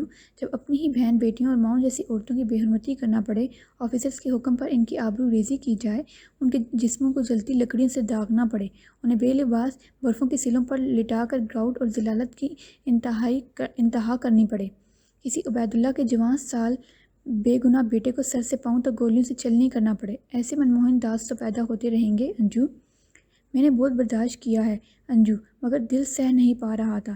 میں نے خود پر ہمیشہ فخر محسوس کیا تھا کہ میں ایک مہان دیش کا سپاہی ہوں، مگر میرا یہ فخر چکنا چور ہو گیا جب میں نے زندگی سے بھرپور بے گناہ کشمیری جوانوں کو فائرنگ اسکواڈ کے سامنے بے جان لاشوں کی صورت پڑے دیکھا۔ تب مجھے پتہ چلا کہ دہشت گرد کیسے بنتے ہیں۔ انجو، بغاوت کا دیا یوں ہی تو نہیں جل اٹھتا جب تک کسی بے گناہ کا خون اس میں نہ پڑے، اور یہاں تو ہر گلی، ہر کوچے، ہر موڑ، ہر قدم اور ہر دیا روشن ہے۔ میں نے پھر سے خود کو ایڈجسٹ کرنے کی کوشش کر ڈالی انجو۔ سنجنا کے کہنے پر میں اپنا سیٹ اپ بنانے کی کوشش کرنے لگا، مگر یہاں کوئی بھی ان پابندیوں کے لیے تیار نہیں تھا، جس میں نہ صرف انہیں کشمیری جنتا کے ساتھ اچھے طریقے سے رہنا پڑتا بلکہ کشمیری عورتوں کی طرف دیکھنے کی بھی اجازت نہیں تھی۔ ہیڈ کوارٹر میں میرے خلاف شکایتیں جمع ہونے لگیں۔ میں بے بس ہو کر رہ گیا انجو۔ پھر میں نے بے حس بننے کی کوشش کر ڈالی۔ تب میں نے زندہ انسانوں کو جلتے دیکھا، بے گناہوں کو گولیوں سے چلنی ہوتے دیکھا۔ یقین کرو انجو، ایک گھر سے انہیں دہشت گرد نہیں ملا تو بھارتی سپاہیوں نے اس کے 2.5 سالہ بچے کو زبردستی اٹھا لیا اور اسے رسی کے ساتھ جیپ کے پیچھے باندھ کر جیپ چلا دی، اور اس وقت تک اسے پتھریلی زمین پر گھسیٹتے رہے جب تک کہ وہ گوشت کا محض لوتھڑا نہیں رہ گیا۔ میرا قلم ساتھ نہیں دیتا انجو، میں کیسے تم سے وہ منظر بیان کروں؟ اس کی ماں وہیں گر کر ختم ہو گئی تھی انجو۔ یہ کردار ہے ہماری آرمی کا، اس قدر وحشی اور سفاک درندوں سے بدتر، اپنے مقاصد حاصل کرنے کی خاطر اپنی ہی جنتا کو قتل کرنے سے نہ چوکنے والے اور اس سب کا حکم دہلی میں بیٹھے وہ غلیظ لوگ دے رہے ہیں جنہیں صرف اپنی حکومت چلانے سے غرض ہے۔ انہیں اس بات کی کوئی فکر نہیں ہے کہ تاریخ میں بھارتی فوج کو ایک دہشت گرد فوج رقم کیا جائے گا جس کا کوئی اخلاق و کردار نہیں، اور خدا کا شکر ہے کہ اب میں اس فوج کا حصہ نہیں رہا۔ ہاں انجو، میرا دل ہی نہیں، اب میں بھی مسلمان ہو گیا ہوں، اور میرا مسلمان ہونا تمہارے اس سوال کا مدلل جواب ہے کہ دہشت گرد کیسے بنتے ہیں۔ میں اس جواب کو بہت اچھی طرح سمجھ گیا ہوں۔ اگر ایک غلط حکمت عملی اور دہشت گردی منموہن داس جیسے وطن پرست سپاہی کو اپنے ہی ساتھیوں کے قتل پر مجبور کر سکتی ہے، دیش کی خاطر موت کی آرزو رکھنے والے روہن ورما کے دل کو موڑ سکتی ہے، تو پھر ایک کشمیری مسلمان کا مجاہد بن جانا بالکل برحق ہے۔ میں علل اعلان کہتا ہوں کہ جب تک بھارتی فوج کا ظلم و بربریت اور دہشت گردی جاری رہے گی، کشمیر کے ہر گھر سے ایک مجاہد پیدا ہوگا۔ میں بہت مطمئن اور بہت خوش ہوں انجو، میرے خدا نے مجھے تنہا نہیں چھوڑا۔ اب میں ایک بہت نیک مقصد کی خاطر لڑوں گا۔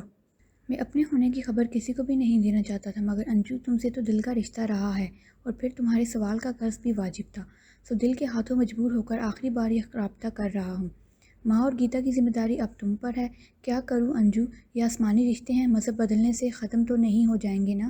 تم پلیز سنجنے کو واپس بلوا لینا، میں اس جنگ میں اپنی بہن کے سہاگ کو جلتا نہیں دیکھ پاؤں گا، مگر اسے میرے اس خط کی خبر مت ہونے دینا کہ زندگی میں کبھی وہ گیتا کے ساتھ زیادتی کر جائے۔